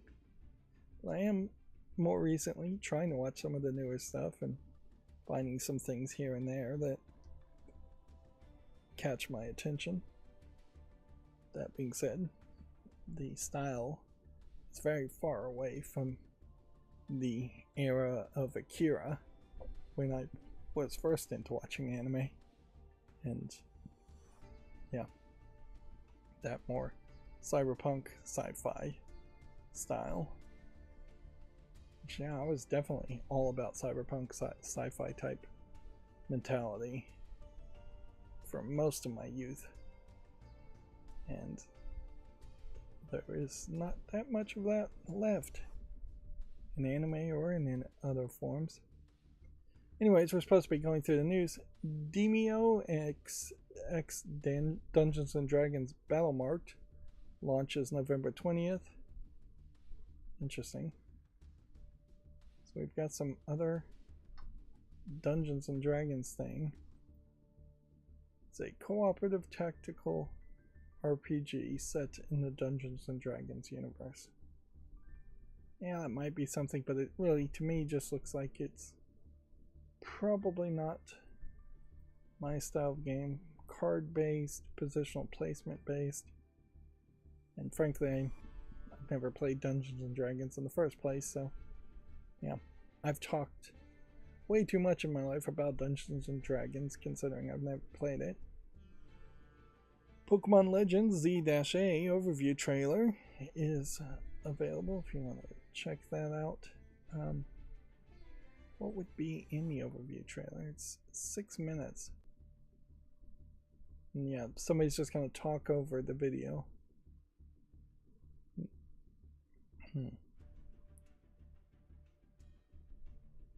So, yeah.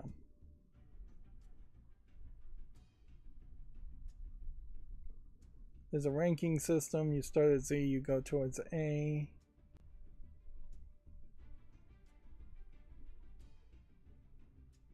Pokemon are mega evolving on their own and raging across the city.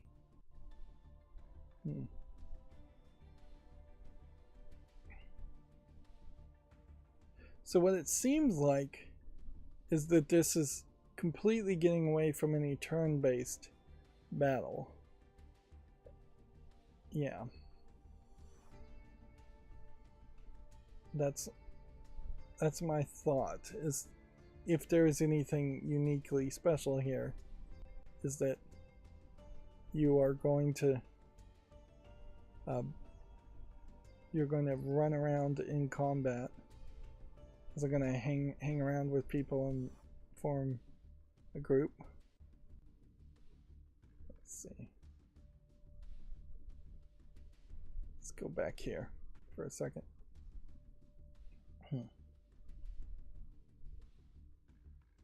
So yeah, you can see on the right the moves are on a cooldown. You're moving around in a 3D environment, and it is very much just active combat. And I don't know for certain if this is the way that the more recent Pokemon games have played also.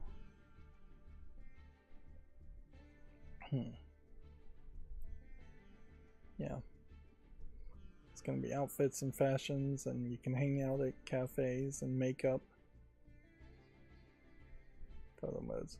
So a lot of secondary gameplay, social mechanics. Although I'm not sure you can actually take those photos and share them with anybody. Alright, well. Yeah, it feels like ZA might be experimenting in a few places to see if this is the direction that Pokemon games will go. And that they will just completely, in every instance, abandon turn-based gameplay. Which most RPG games are trying to abandon turn-based gameplay.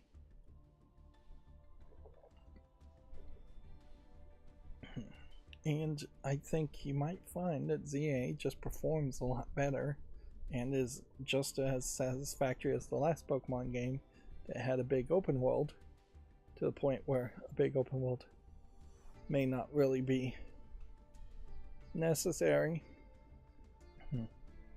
Unless they find ZA is just a really small or short game, then that might be a problem. It probably would undercut the experience of traveling all along a continent that you typically have in early Pokemon games, though if you're just in one city. But I could see it just be a case that you would be in one city and then maybe move to a different city, or the city would just be bigger overall. Moving on, Famitsu sales from November 22nd to November 28th has been updated, with Silent Hill F opening at 57,475 retail copies being sold, putting it for PlayStation 5 in the #1 spot. beating out Mario Kart World. EA Sports FC 26 in the number 3 spot. So this might be the second, maybe third time this year that a PlayStation game has been in the first spot. And then we are having some slightly strong PS5 sales of new games. So maybe it will be a strong Christmas for Sony in Japan as far as software sales go. Switch Sonic Racing Cross Worlds is in the 9th spot. And maybe that is in part because there aren't a ton of Switch 2 exclusives available even in Japan. So yeah.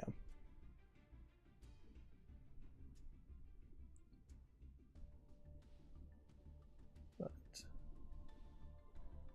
the question would be, are we going to see hardware sales follow along that pattern? And this week we see the PS5 in the 3rd spot, when we typically see it below the Switch Lite, and often in the past we've at least seen it below even the original Switch. Yeah. And see, even at this is still pretty poor news for PlayStation in Japan, and yet this is probably the best news so far this year for PlayStation. The thing, particularly about Silent Hill F though, is just how many units are actually going to sell in the next week.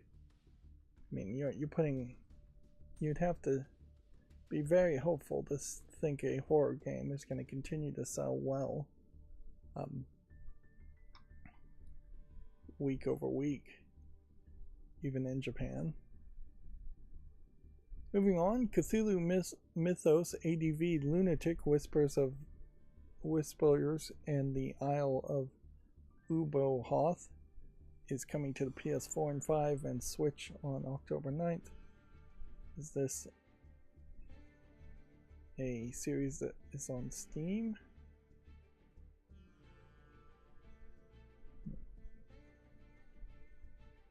They were previously released for PC, iOS, and Android separately, so this is a collection now. Yeah. It says it's an adventure game, but to me it looks like it's more likely to be a horror visual novel game. But there is a sanity meter involved with this and metrics. The question is going to come down to how well does this get translated. Because yeah, this does seem like this is going to be a thing that relies heavily on a story. It is also perhaps the first time I've ever seen a Japanese looking character, an anime style character, in a Cthulhu type story, which maybe they are translating as to say Cthulhu when the original name and title doesn't mention Cthulhu at all.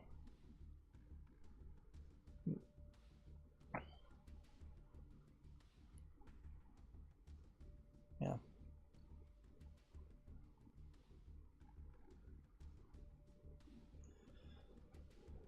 Yeah. There might be something there, but it doesn't look particularly well polished. Moving on, Rune Factory Guardians of Azuma version 1.1.0 update is now available. New boss gauntlets, development zone, and more. So, see that Rune Factory is being well received. It is also a single player game, even though it feels like it would have been more of a mobile game.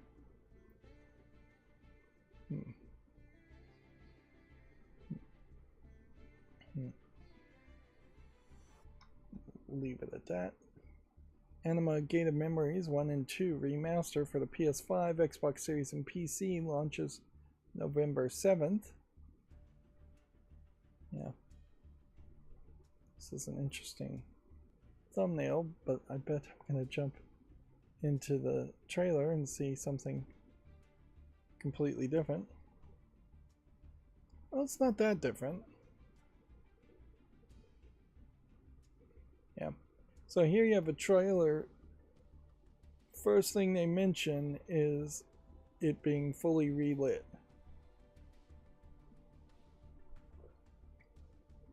So yeah, lighting clearly is a high priority by most animators. DF Retro did a comparison for the new Mario Galaxy 1 plus 2, and they said they did, I think, a pretty good job in improving the visuals for Mario Galaxy 1 and 2 compared to even the last release that just had Mario Galaxy 1.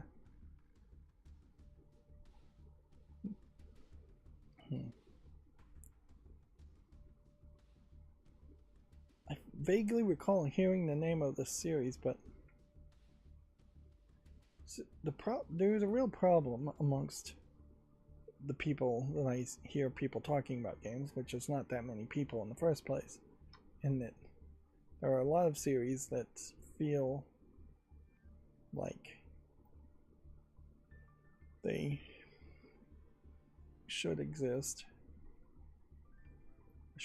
There's a lot of games that feel like they should be talked about a lot more, and they just aren't. They kind of comes off as just weird. Yeah. But it definitely also is just a problem in who I'm listening to and who I'm not hearing from. Yeah, that's a great example of a game I should have heard about that should have been on my wish list. I should have made a YouTube short on it. This might be the first announcement of the remastered version of it, but yeah, feels like there should be a lot more hype around that. One of the YouTubers I am watching did go to the Nintendo of Japan Museum, and yeah, they said that there was barely anything educational at all in the Nintendo of Japan Museum. There's no crediting to any human being any of the successes of Nintendo, and inherently the museum, which is really just the second floor of what is otherwise a fun park on the first floor. Yeah.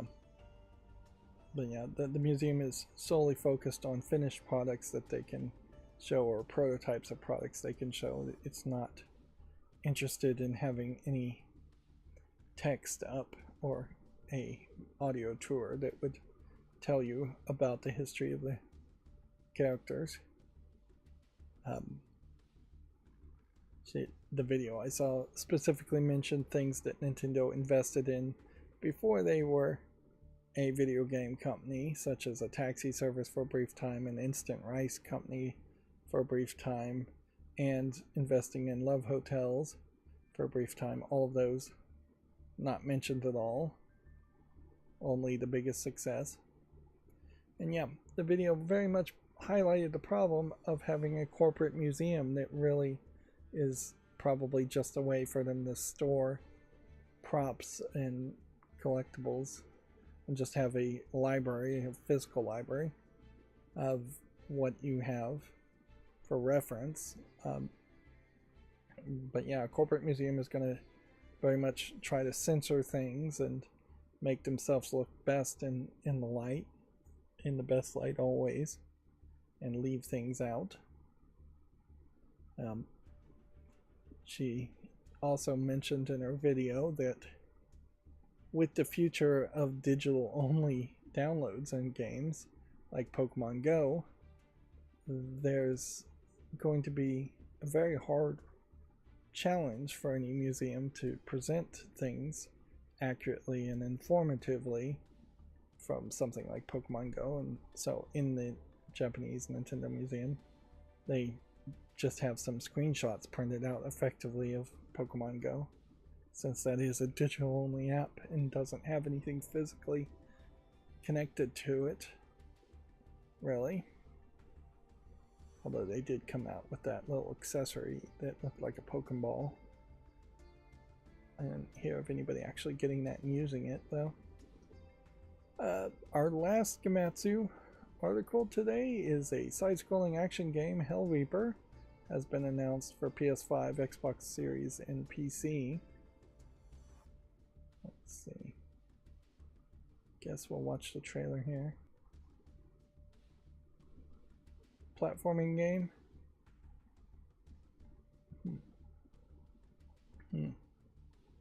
I guess how long these streams go is probably heavily affected by how many trailers I actually want to sit through and watch. But I think I have to let my interest be the guide there. If I held myself strictly to never watching a trailer, that would be bad for my level of education.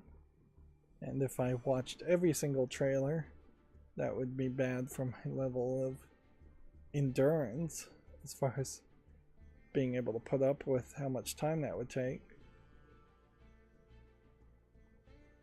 Alright, well, watching this trailer, I think I'm pretty well sold.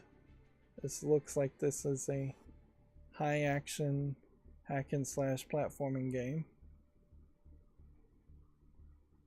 Hell Reaper doesn't feel like the most creative name you could ever think of, but yeah, you've got me intrigued. Alright, and that's going to bring us to the Gaming on Linux articles, so let's look at those now. A Proton hotfix update to improve Final Fantasy Tactics, the Avalanche Chronicles on Linux. Seems like that is the only thing that the hotfix touches, though, which would make sense for a hotfix. By the way, I talked about making some suggestions on the GitHub of PySlide OS as far as how to improve PySlide OS. I put out those comments probably a week ago. Maybe it was slightly fewer than a week, maybe 4 days. And yeah, there's been no response to them. It's a pretty inconsistently updated GitHub, so who knows. And I did say, and I know every time I put out any suggestions, that these are very much shouting in the void, and it is very much the case that a lot of these GitHub projects are run by people who are not sociable. Speaking of people who are not sociable, Linus Torvalds is still replying in unsociable ways, which is, frankly, I think the attitude he has to have. He's just maintaining such a huge project and dealing with so many idiots, for lack of a better term, making suggestions. Somebody suggested adding support into the kernel, the mainline kernel of Linux, to support Big Indian instead of Little Indian, which is used by almost everything except for network packages, which are then the Big Indian code in network packages are just converted to Little Indian.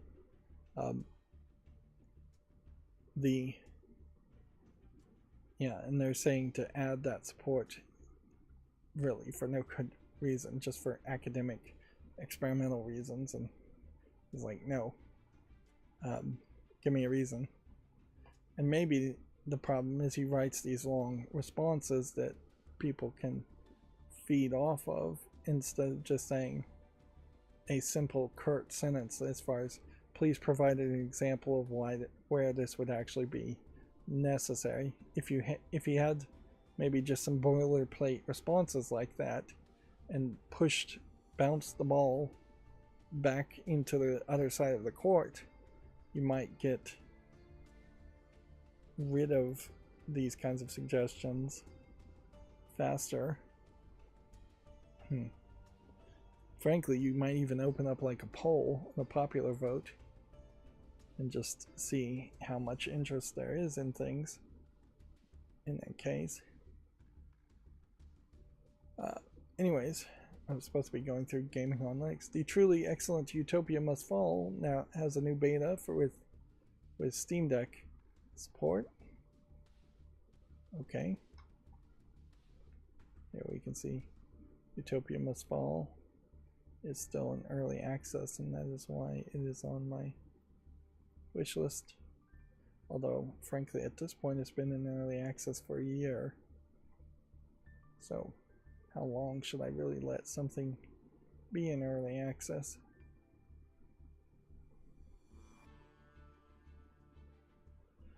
I'm not sure. I'm not really in the best position to start clearing things off the fall list just because it's been in early access for a year and it seems to have an all-time peak of only 150 players.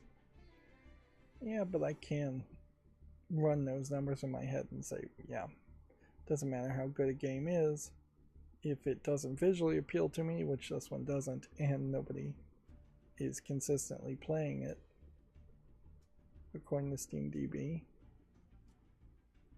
which does certainly show that, like, the hundreds of reviews this game has gotten, they earned in a very long period of time the hard way. Moving on, the Crazy Hyper Dungeon Chronicle is for fans of dungeon crawlers with roguelite replayability. This art style feels like a 80s throwback, but this interface feels like maybe a 70s throwback. Boy, does that not look interesting to me visually. That looks terrible. Warhammer 40k Mechanicus 2 gets its first demo live now.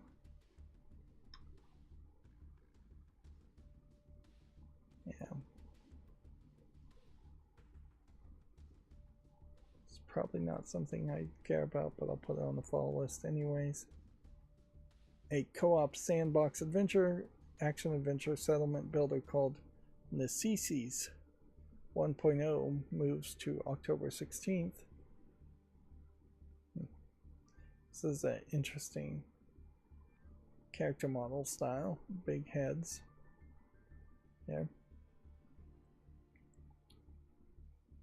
Then what you actually see here is not even that. Oh, there was another thing I worked on. Like, several things I realized I worked on and didn't talk about. But yeah, I've been playing around with my Discord to have roles be auto-assignable, like tags. So if you're a PC gamer, you can click a button and then it will add the tag PC gamer to you on my Discord. Which, yeah, a self-selection group of possibilities there might be somewhat informative,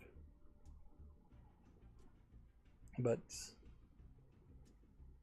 might also not be that helpful. And with the, I think it's called Dino bot, the DYNO that sets it all up, I might be able to have people who self-select also join certain channels automatically without having to join the channels to get notifications on them. So, yeah. But inherently, there was this project probably a year or two ago I did, trying to make a email sign up to say, hey, we want to know more about you. Can you tell us what game consoles you play and what you're interested in and all of that. And I was thinking that if I ever addressed that issue, which I made it in a Google form with the results going to a Google Sheets Excel sheet, but I was thinking I might convert that to something like SurveyMonkey as far as an entry survey or getting to know you survey. But now I'm wondering if it isn't just better to get everybody on the Discord and use that information in that way. Yeah. I wish more people just consistently use Discord. It does seem like a lot of people use Line in the Asian countries, and a lot of people use WhatsApp also in the Western countries. Yeah, I think as a video gamer and a content creator, Discord is probably the best place where I want to be and where I want to see if I can drive all my audience to be. Moving on, Aggro Crab, Peak, Another Crab's Treasure, and Going Under have revealed a new co-op game called Crash Out Crew, which adds some more relevancy to that co-op game, at least.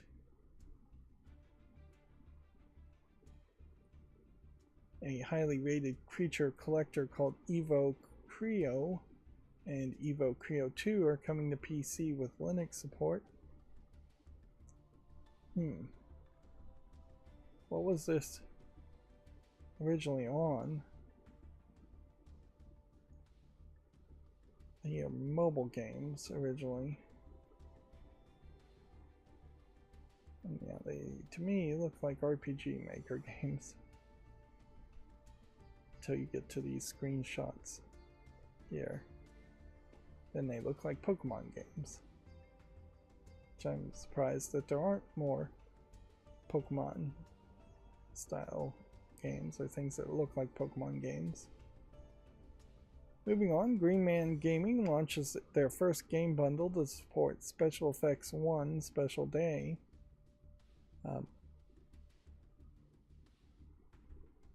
So Green Man Gaming, if you buy these games on Green Man Gaming, do you get Steam codes or are you getting them on their website? That would be my guess. Let's see. We'll just drag that down. Nope, that's the wrong direction, isn't it?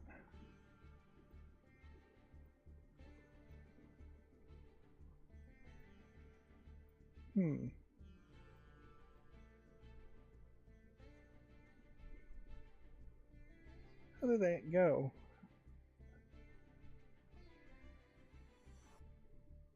Yeah, it says 2022, then 2023, 2021, 2020.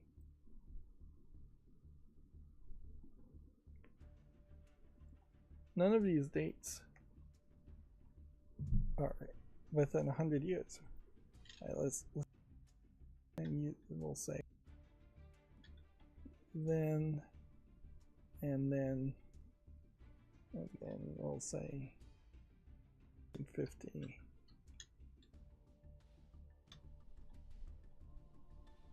Wow.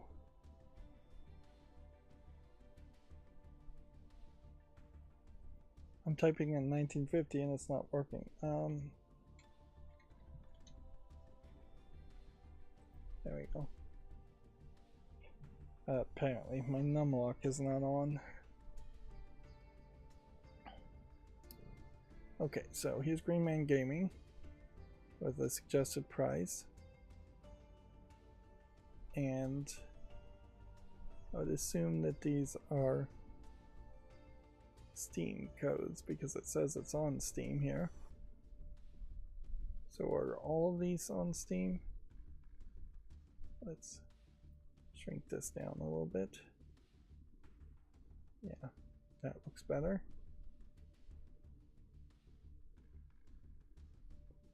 $20 would get you 8 games. Suggested is 15 games. Supporter is 12 games. You might be able to go even below $12. And getting like RoboCop Rogue City alone for $12 might be a pretty good deal. Model Builder might be a good deal. So yeah, that's not a terrible deal, and it does look like everything is Steam.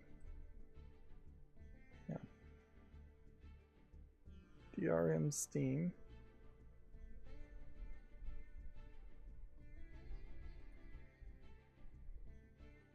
And it's telling you specifically if it's labeled as verified or playable on the Steam Deck. That's also helpful, although most of these are not verified. 11 days until it ends. Let's see if we're gonna come over here and do that. Then, I guess if you click supporter, yeah. Inherently, though, you have this case where the publishers often are still getting cuts, and regardless of how much of it you really want to give to charity, there's still some cut that is always going to the website. So it's not really donating to charity. In fact, if you don't come here and adjust it, 60 cents is going to charity. The vast majority going to the publisher, and a lot more going to Green Man Gaming. And that is pretty typical too in this whole situation, is that you have these trickeries being played on fandoms and people who think they're doing something good, when in reality they are really just being tricked into spending money. And they're not even giving money really to a charity, which in fairness, even giving money to a charity might be as much as 30% or more of the money you've given is actually not being spent towards whatever the goal of the charity is to do. And in many cases, a lot of the charity's goals are things like education, so they're not actually helping anybody in the first place. If you want to do real charity, start at home. Start in your own city. There's plenty of homeless people. There's plenty of people around you that need little bits of help here and there. Plenty of old people that could use help bringing in the groceries. That will bring more benefit to society in many, many cases than giving money to some corporation that is running as a charity. Moving on, here's everything you can claim from Prime Gaming during October. You can see the list here and how Steam Deck compatible it is. Things on the Epic Store, things on Good Old Games. But inherently, I guess if you're getting the game on Good Old Games, you're probably not getting a Steam code, even if Good Old Games sometimes does give you a Steam code if you bought it directly from Good Old Games. Which maybe you never get a Steam code for Good Old Games. But yeah, I guess maybe it might be worth checking that out just to make sure that you can't claim things on Good Old Games and get a Steam code and then just have to jump through more hoops to actually get it on Steam. Moving on, Steam Stable Update brings an end-of-life notice for 32-bit Windows and a lot of bug fixes. Raspberry Pi OS just got an update too, because Debian got an update. So the newest version is codenamed Trixie, based off of a Toy Story character.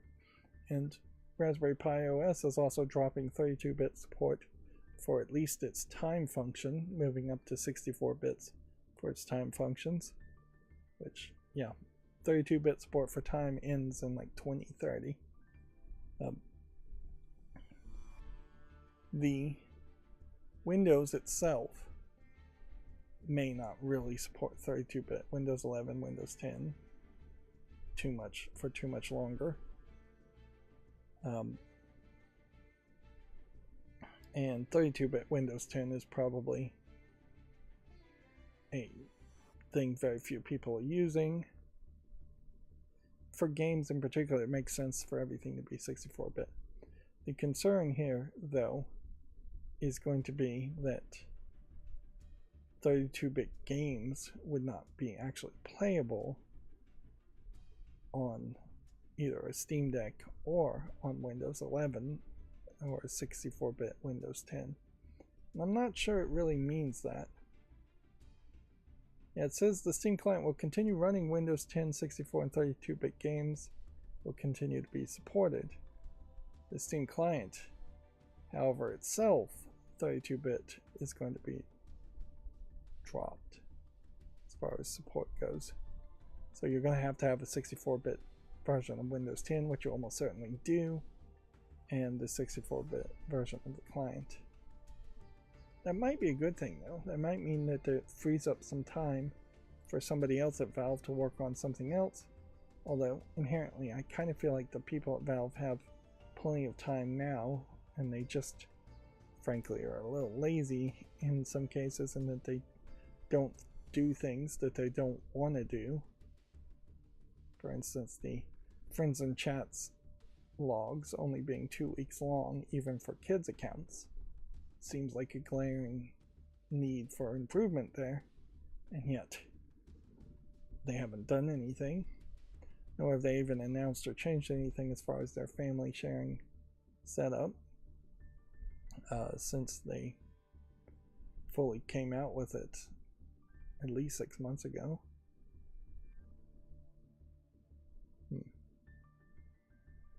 They're also going to be detecting if you have secure boot and TPM, which at some point that might mean that certain games may require secure boot and TPM, although I don't know why games would really bother to require that stuff. Might stop some level of cheating, but probably not that much. The number of people cheating on Windows in particular is going to be very low. Most cheaters are going to be running a Linux build of some sort. One thinks, one would assume at least. Dwarf Fortress gets some more fixes and a preview of the Siege update due soon in a modding jam. Okay, that's a lot.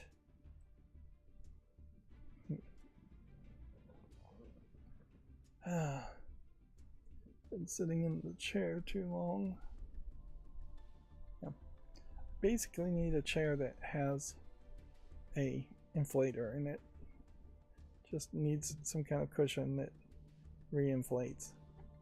But I'll tell you, I have come across in my random excursions in life 2 wheelchair inflatable cushions, and both of them popped a hole in them within a few years of use, because they are very much made of thin rubber stuff, and the rubber just becomes brittle enough that a hole pops through it under pressure, or somebody sets in it too hard and it breaks. You can get lots of Warhammer games in the latest Humble Bundle, which sounds like a good thing, but I think a lot of the Warhammer games are pretty negatively reviewed. Although, weirdly, I'm not seeing anything particularly that poorly reviewed. So I guess if you are big into Warhammer, that might be a Humble Bundle worth checking out. Yeah. Warhammer 40k Inquisitor from 2018. Something to think about. Inquisitor Prophecy.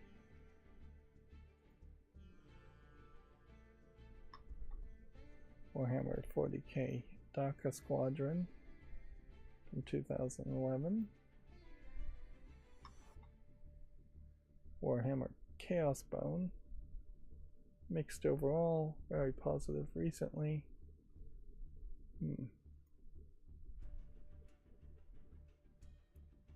Maybe there's some improvements that have been made recently. Some of this may be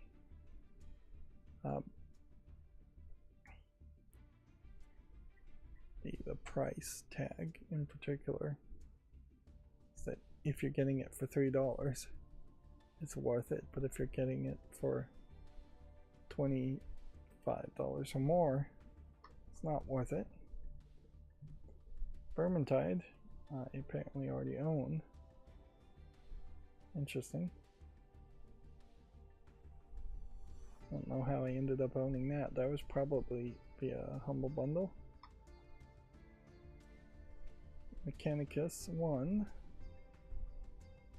It's already on the wish list. Battle Sector. Yeah. At a certain point, though, I have to ask myself, am I building a library of games that I probably will never play? Or am I actively trying to get games that I would at least consider playing and have a high chance of playing for making content? Yeah. At some point, I feel like I would need a website where people would suggest games that are already in my library for me to play if I've already covered them. But yeah, if I was going to make a personal website, that might be the best thing you could do with it, is to say, here's all the games in my library. If you click on one that I've already played, it links directly to that YouTube playlist. If you click on one I haven't played, you can then recommend it to me.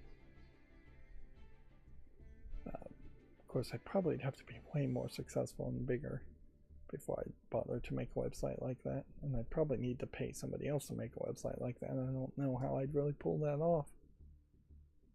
Here's what's coming to NVIDIA GeForce Now during October, which I don't feel like people have been really talking about GeForce Now, so it's kind of interesting to see this list, particularly on gaming on Linux. As far as games, it looks like it's a decent list of games overall. Marvel Cosmic Invasion gets a demo with native Linux support. Okay. Guess I want to watch this trailer for a brief second so we can just see. Alright, it's a beat 'em up game. That's not what I was expecting from that thumbnail. So I've gone from unenthusiastic to slightly enthusiastic.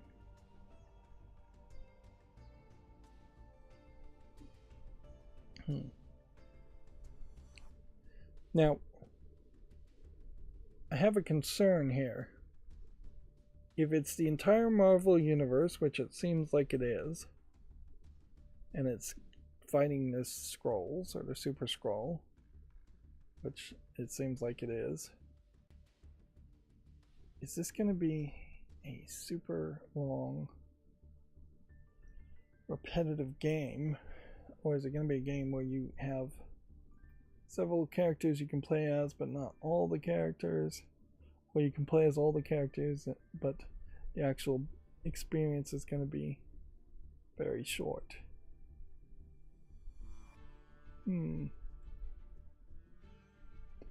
Definitely have questions there. I still haven't looked up to see if the internal cookies, what are they actually called? I've forgotten what they're actually called. Expire in Firefox. And that might be why these check marks seem to be missing sometimes. Local storage is what they're called. Local storage and not cookies. Moving on, the Steam survey for September is out, and here's the Linux SteamOS details. The most popular operating system, Windows, went down by 0.19%. It's still 95.4% overall.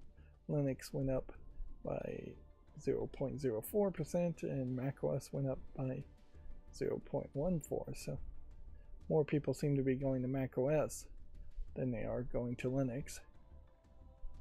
Let's see, SteamOS Hollow 64 is up, and I think that would be the Steam Deck. Arch Linux in general is down, and then CachyOS is up, which is interesting that people are trying CachyOS. Ubuntu is up. Linux Mint is up. Bazzite is up.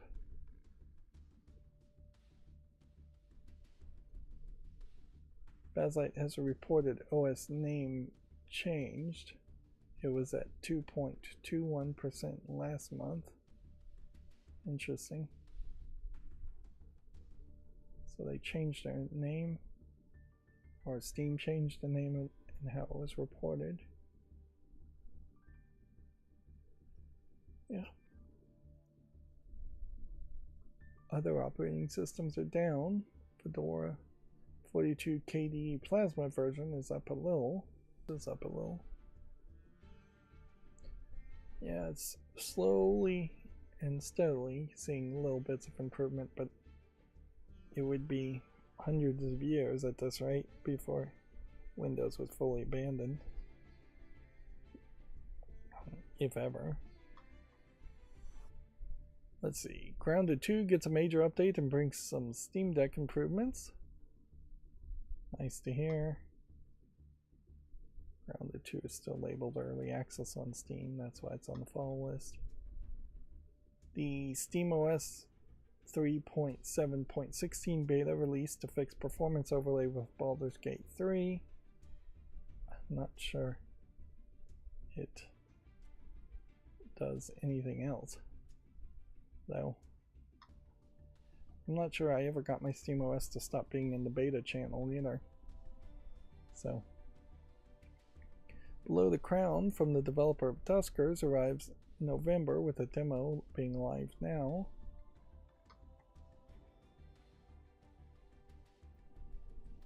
Turn-based strategy. I'm gonna give this a follow. A cinematic puzzle platforming adventure, Lifted, gets a new trailer and demo. Interesting. Let's watch this trailer and see what it's about.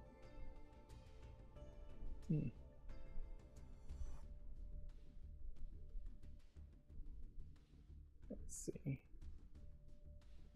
Skip here. Right.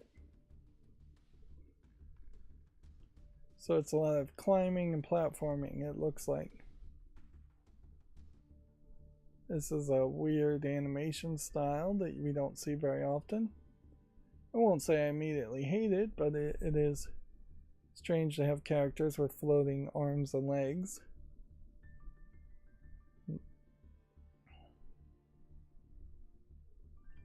Yeah.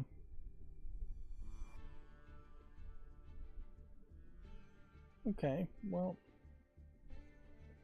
looks interesting enough. It could be a fun experience. Alright, and that would bring us to the GameDeveloper.com articles, but I want to take a brief break here, walk around, and I will be back in just about a minute or two. Not too long. Be right back.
Okay, I'm back. I guess it is kind of crazy just to expect people to wait and have nothing on the screen, but I don't know when I'm taking these short breaks what else to really do.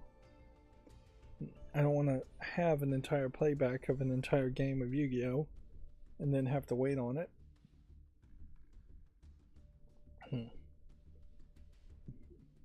Moving on, I suppose. We'll go through the GameDeveloper.com articles, I think, fairly quickly. That tends to be the case.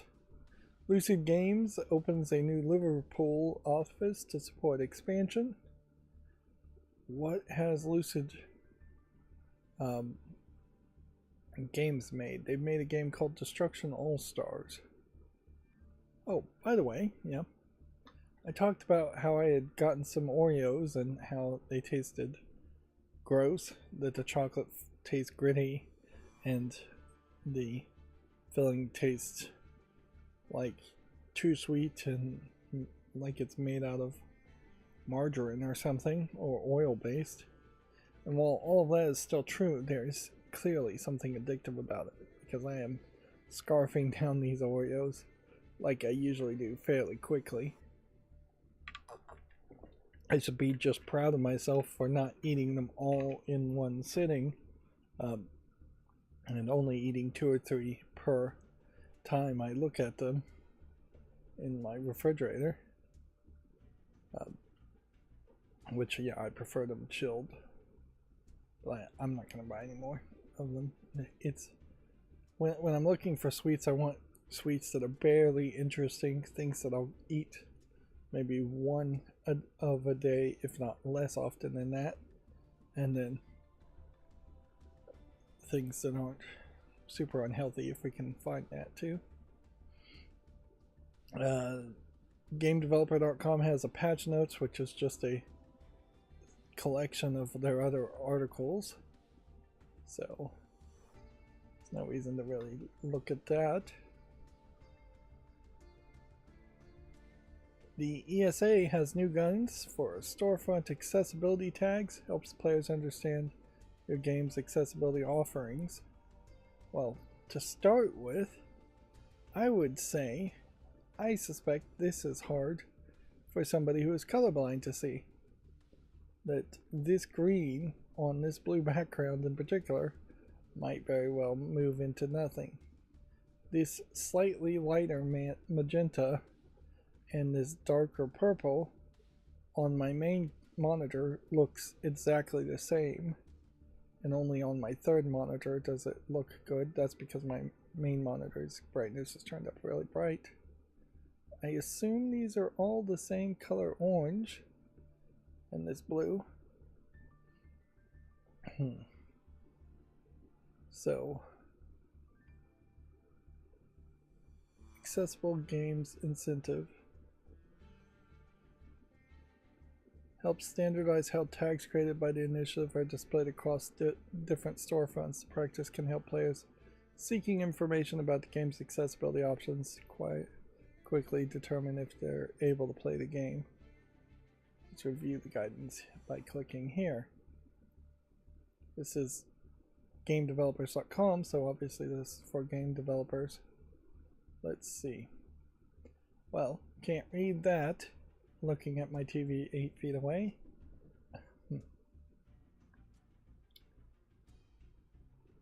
Let's see. So I guess maybe you click here and you get a PDF instead. Yeah. Which that shows just how backwards the ESA is that they can't even put their own guidance in the form of a website first and a PDF second. Printable audio variants of this might be helpful on any website, and frankly, yeah, if you were redesigning the internet today, that probably would be what you would do, is that every web page would just automatically be designed in such a way that there's a print form of it that's easy to print, and that there's an easy to read high contrast mode, and there's an audio mode. It seems like this is going to be mostly a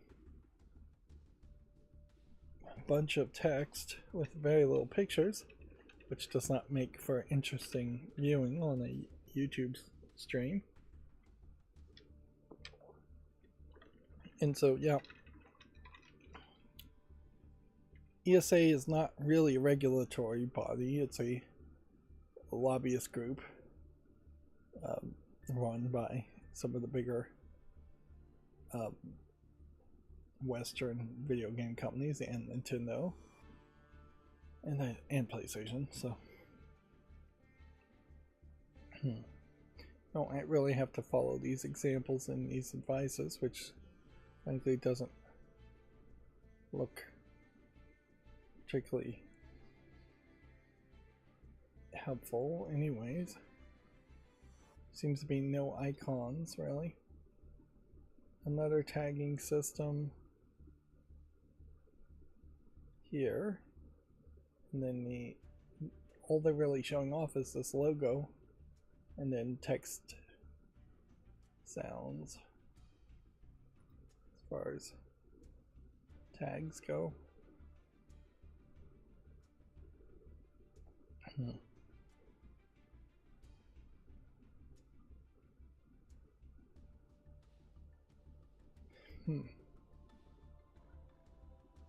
Yeah, nothing impressive about this guidance at all, and not something that really would show up in a non-digital storefront.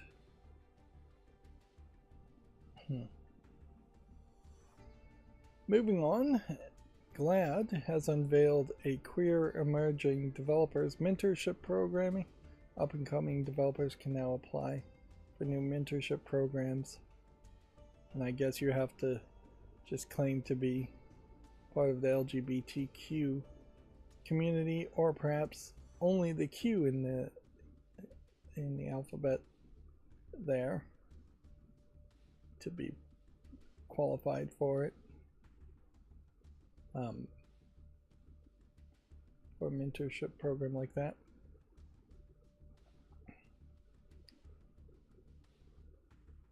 Which, yeah, whatever.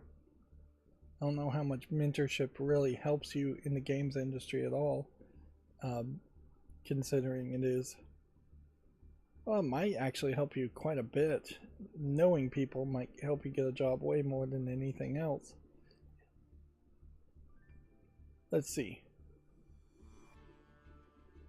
Next, apparently the Final Fantasy VII Rebirth story changes were made to sustain player interest over time. The director explains the importance of retaining player interest in a remake split into 3 parts. He's pretty much just admitting that he changed the story to have cliffhangers in it to keep people hooked. Which, in fairness, would be exactly what you should do if you have to divide your game into 3 games. Now, I would heavily question, why do you have to divide your game into 3 games? That is the question that only Square Enix can answer, and they would answer almost certainly because it makes us 3 times as much money and lets us take 3 times as long. UK workers at Disco Elysium Studios ZA/UM have unionized.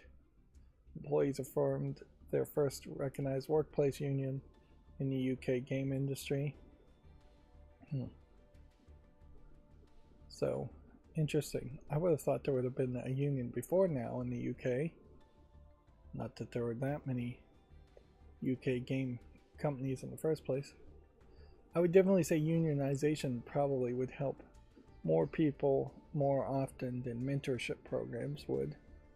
Mentorship is effectively just picking one person, and if you're really, really liking them, helping them with their career a lot. Otherwise, you help them with their career very little. And then you move on. Where a union is going to negotiate to lift all boats more equally. Dune Awakening maker Funcom is laying off staff months after the biggest release in studio history. Okay. That seems to still be the story of the year. It's happening less, or getting reported on less as far as layoffs. But yeah, if you were going to chalk up 2025 in one word, you'd say layoffs. Microsoft reworked the Xbox Game Pass and hikes the price of Ultimate Tier by 50%. This is an interesting combination of things that they're using as a screenshot too, because well, I know this is Hollow Knight Silksong and this is Hogwarts Legacy. I don't know what this is. I am very interested to know what basketball game this is. All this says is Hoops 31 in pink, and it's female presenting character. And then this is Call of Duty. But I don't have like a picture search way of figuring that out, do I? And GameDeveloper.com is not going to point me in the right direction. So yeah. What basketball game would have this animation style that's more cartoony? From Xbox Game Pass and Microsoft in particular. Like, these aren't Microsoft games. This is a Warner Brothers game. This is an indie game. This is a Microsoft game. Oh, I'm left wondering. Let me know in the comments if anybody knows. Hasbro opens a new Wizards of the Coast development hub in Montreal, just as another D&D game shut down from Payday's publisher. So, although in fairness, Wizards of the Coast should have had a game development studio running well and successful decades ago. It would have made sense for them to start to make small, little, almost addendum games for the NES, the Super NES, Nintendo 64. Which does bring about an interesting question. When is the right time to stop licensing and start developing in-house? And for Wizards of the Coast, it probably should have been, again, decades ago. Yeah. But whatever. I guess Hasbro also still probably isn't developing in-house and should be. It's more an attitude thing than anything else. Alright, let's go through all the new games on Steam. Again, when I go like this, it means I'm leaving the page open to make a YouTube short on it, so I think it's at least deserving of that. When I go like this, I'm closing the tab because I don't think it is even deserving of that. If I put something on the follow list, that means I'm personally interested in it. Speaking of electronics, I was looking at a Slick Deals for a sound level pressure meter, and yeah, there's one that has like Bluetooth that works with its own app for logging, and I think inherently logging is something you would really want if you're doing a presentation, if you're in any fear of being ticketed for going too loud. If there is some kind of city ordinance that could lead to real citations, although usually there isn't a issue there. Usually it's more of a case of they wait until somebody files a noise complaint. But yeah, and that got me thinking, if there's a Bluetooth sound level meter, is there perhaps a 2-year smart home smart meter? And I found basically one model, it looks like, on Amazon, but it is a square device that looks like a clock, which makes me wonder very heavily about its level of accuracy compared to most sound pressure meters, which are a more stick-like device with a big fluffy cushion on the top of it, a mic cover effectively, windscreen cover is what it's really called. So yeah, I just don't know how accurate a square box with a little microphone on it would be as far as accurately, or maybe not even accurately, doesn't matter, just consistently. Well, here's something that looks like it should be in the adult section, with no adult tags at all. Noticeably, that is a problem increasingly with self-censorship on Steam, is that you're just going to have more and more people not labeling their games appropriately. And frankly, I think they're going to get away with it more often because Steam doesn't really vet these lists and launches enough. I don't know why I'm putting that on the follow list, but whatever.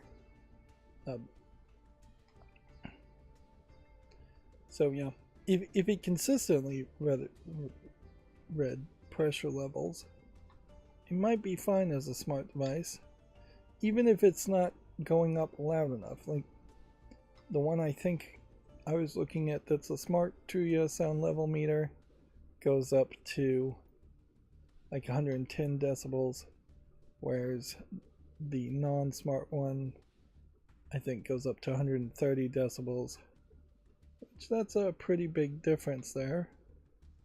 But honestly, if you're at 110 decibels in an environment, you're painfully loud already, and so 130 just tells you you're even more painfully loud. But as a smart device, maybe triggering on audio might make some more sense, because if you were adjusting speakers on a TV or something, the audio feedback there might be helpful.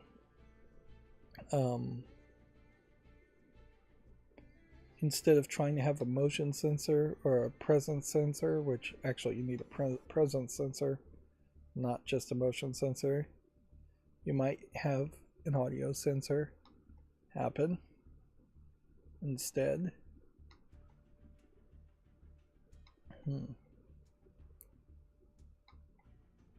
So yeah, that's a thought to think about. The smart device almost certainly is really designed though for babies' rooms, when a baby is awake and crying, at which point you have your easiest level of automation you can have. Baby's awake and crying, turn on the light, notify the parents, maybe adjust an air conditioner or humidifier or something like that. I don't know what you would really adjust there, but there's a lot you could do. Of course, you can't actually fully automate what's going to happen there, but you might better alert parents. And not just babies, you could certainly have a audio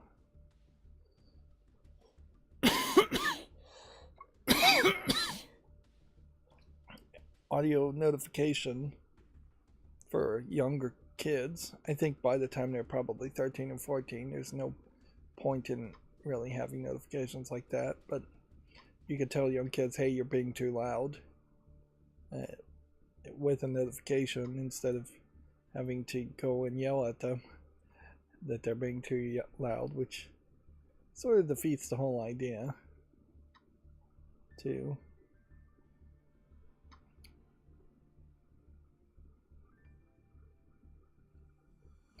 Yeah, I hate that when going through all these games on Steam, there is just way too many opportunities for negativity.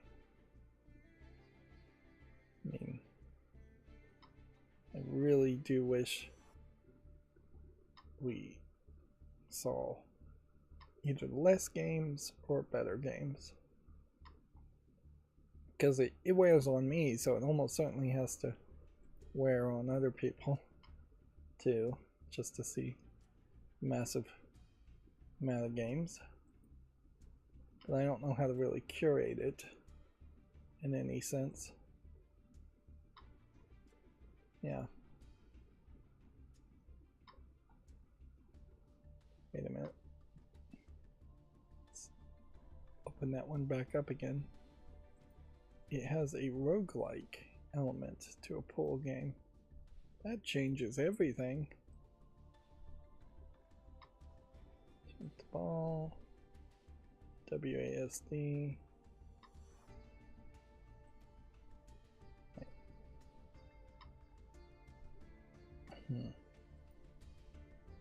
Emon.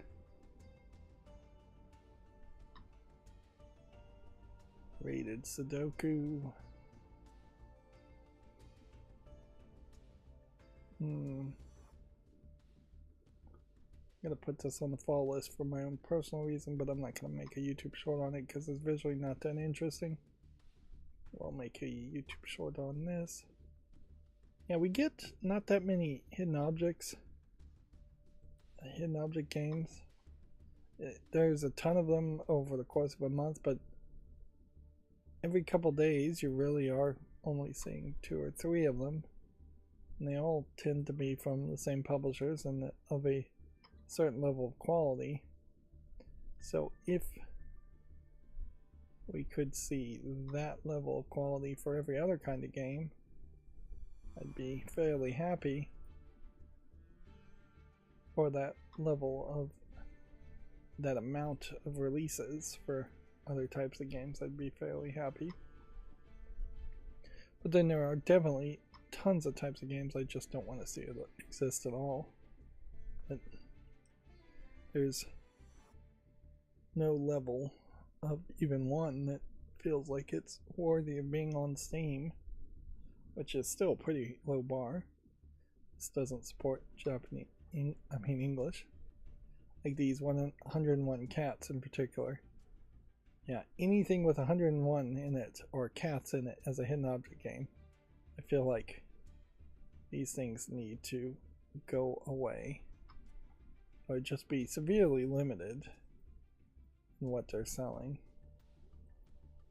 And at a certain level, if Steam had that kind of arbitrary rule, maybe then it would help some of these hidden object developers in that they could make bigger bundles and charge for a larger amount of money instead of selling things as far as 69 cents at a time. But yeah, I'm not sure if that really would help too much. That would clean up the Steam storefront at least.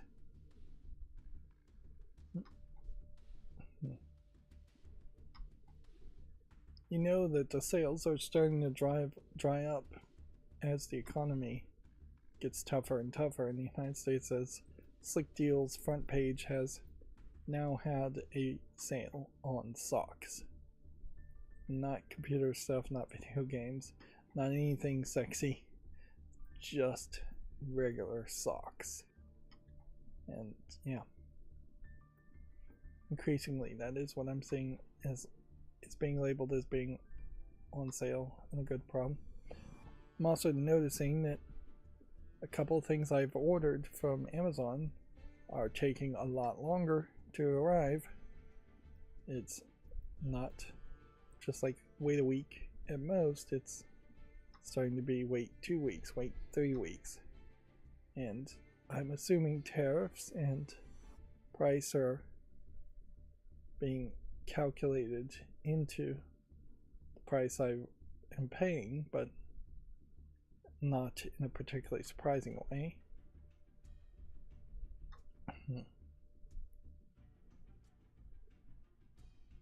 Yeah.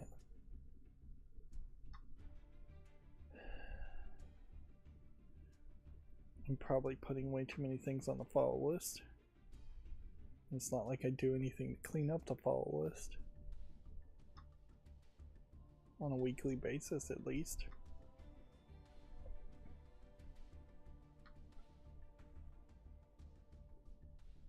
Suppose if I found some need to stream on Saturday and Sunday, that might be a good day to clean up the follow list and do something different. But I just don't have it in me. I just don't have enough energy and time to be like a Twitch streamer and try and stream every single day for 12 hours plus a day. I can barely go an hour in most cases without needing to take a break, and barely go 3 or 4 hours in total before I'm dragging out and falling asleep. Alright, well, I think I talked about everything, or rambled about everything that I wanted to talk about today, so that'll bring us to the follow list cleanup. I don't think, as we look through that, we'll have anything too interesting. New Game Plus for Titan. What is this? Titan Isles. And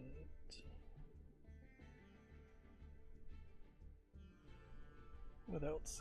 Is there anything else worth looking for?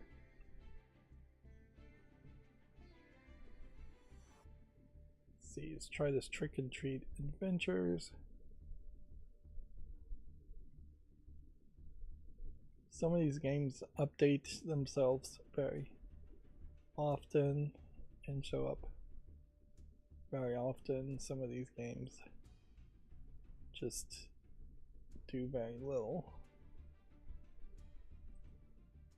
after their initial launch.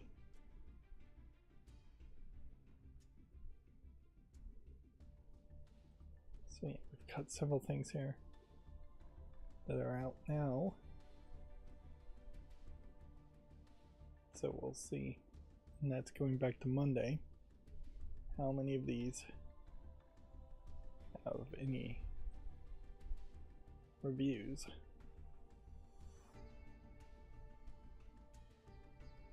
Two reviews so far on that. Seven reviews so far on that. Nickelodeon has 11 reviews, mostly positive, 100% positive so far on that.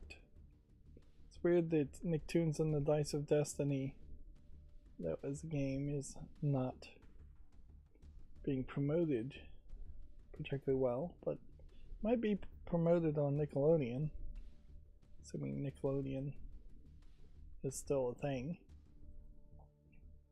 I looked at the CW app on Roku TV, and yeah, it doesn't even have Supernatural. That's like the first thing you would assume on any CW app, is that it would have Supernatural, the TV show, and it doesn't have a single episode of it. Which I don't know if you can watch Supernatural streaming anywhere.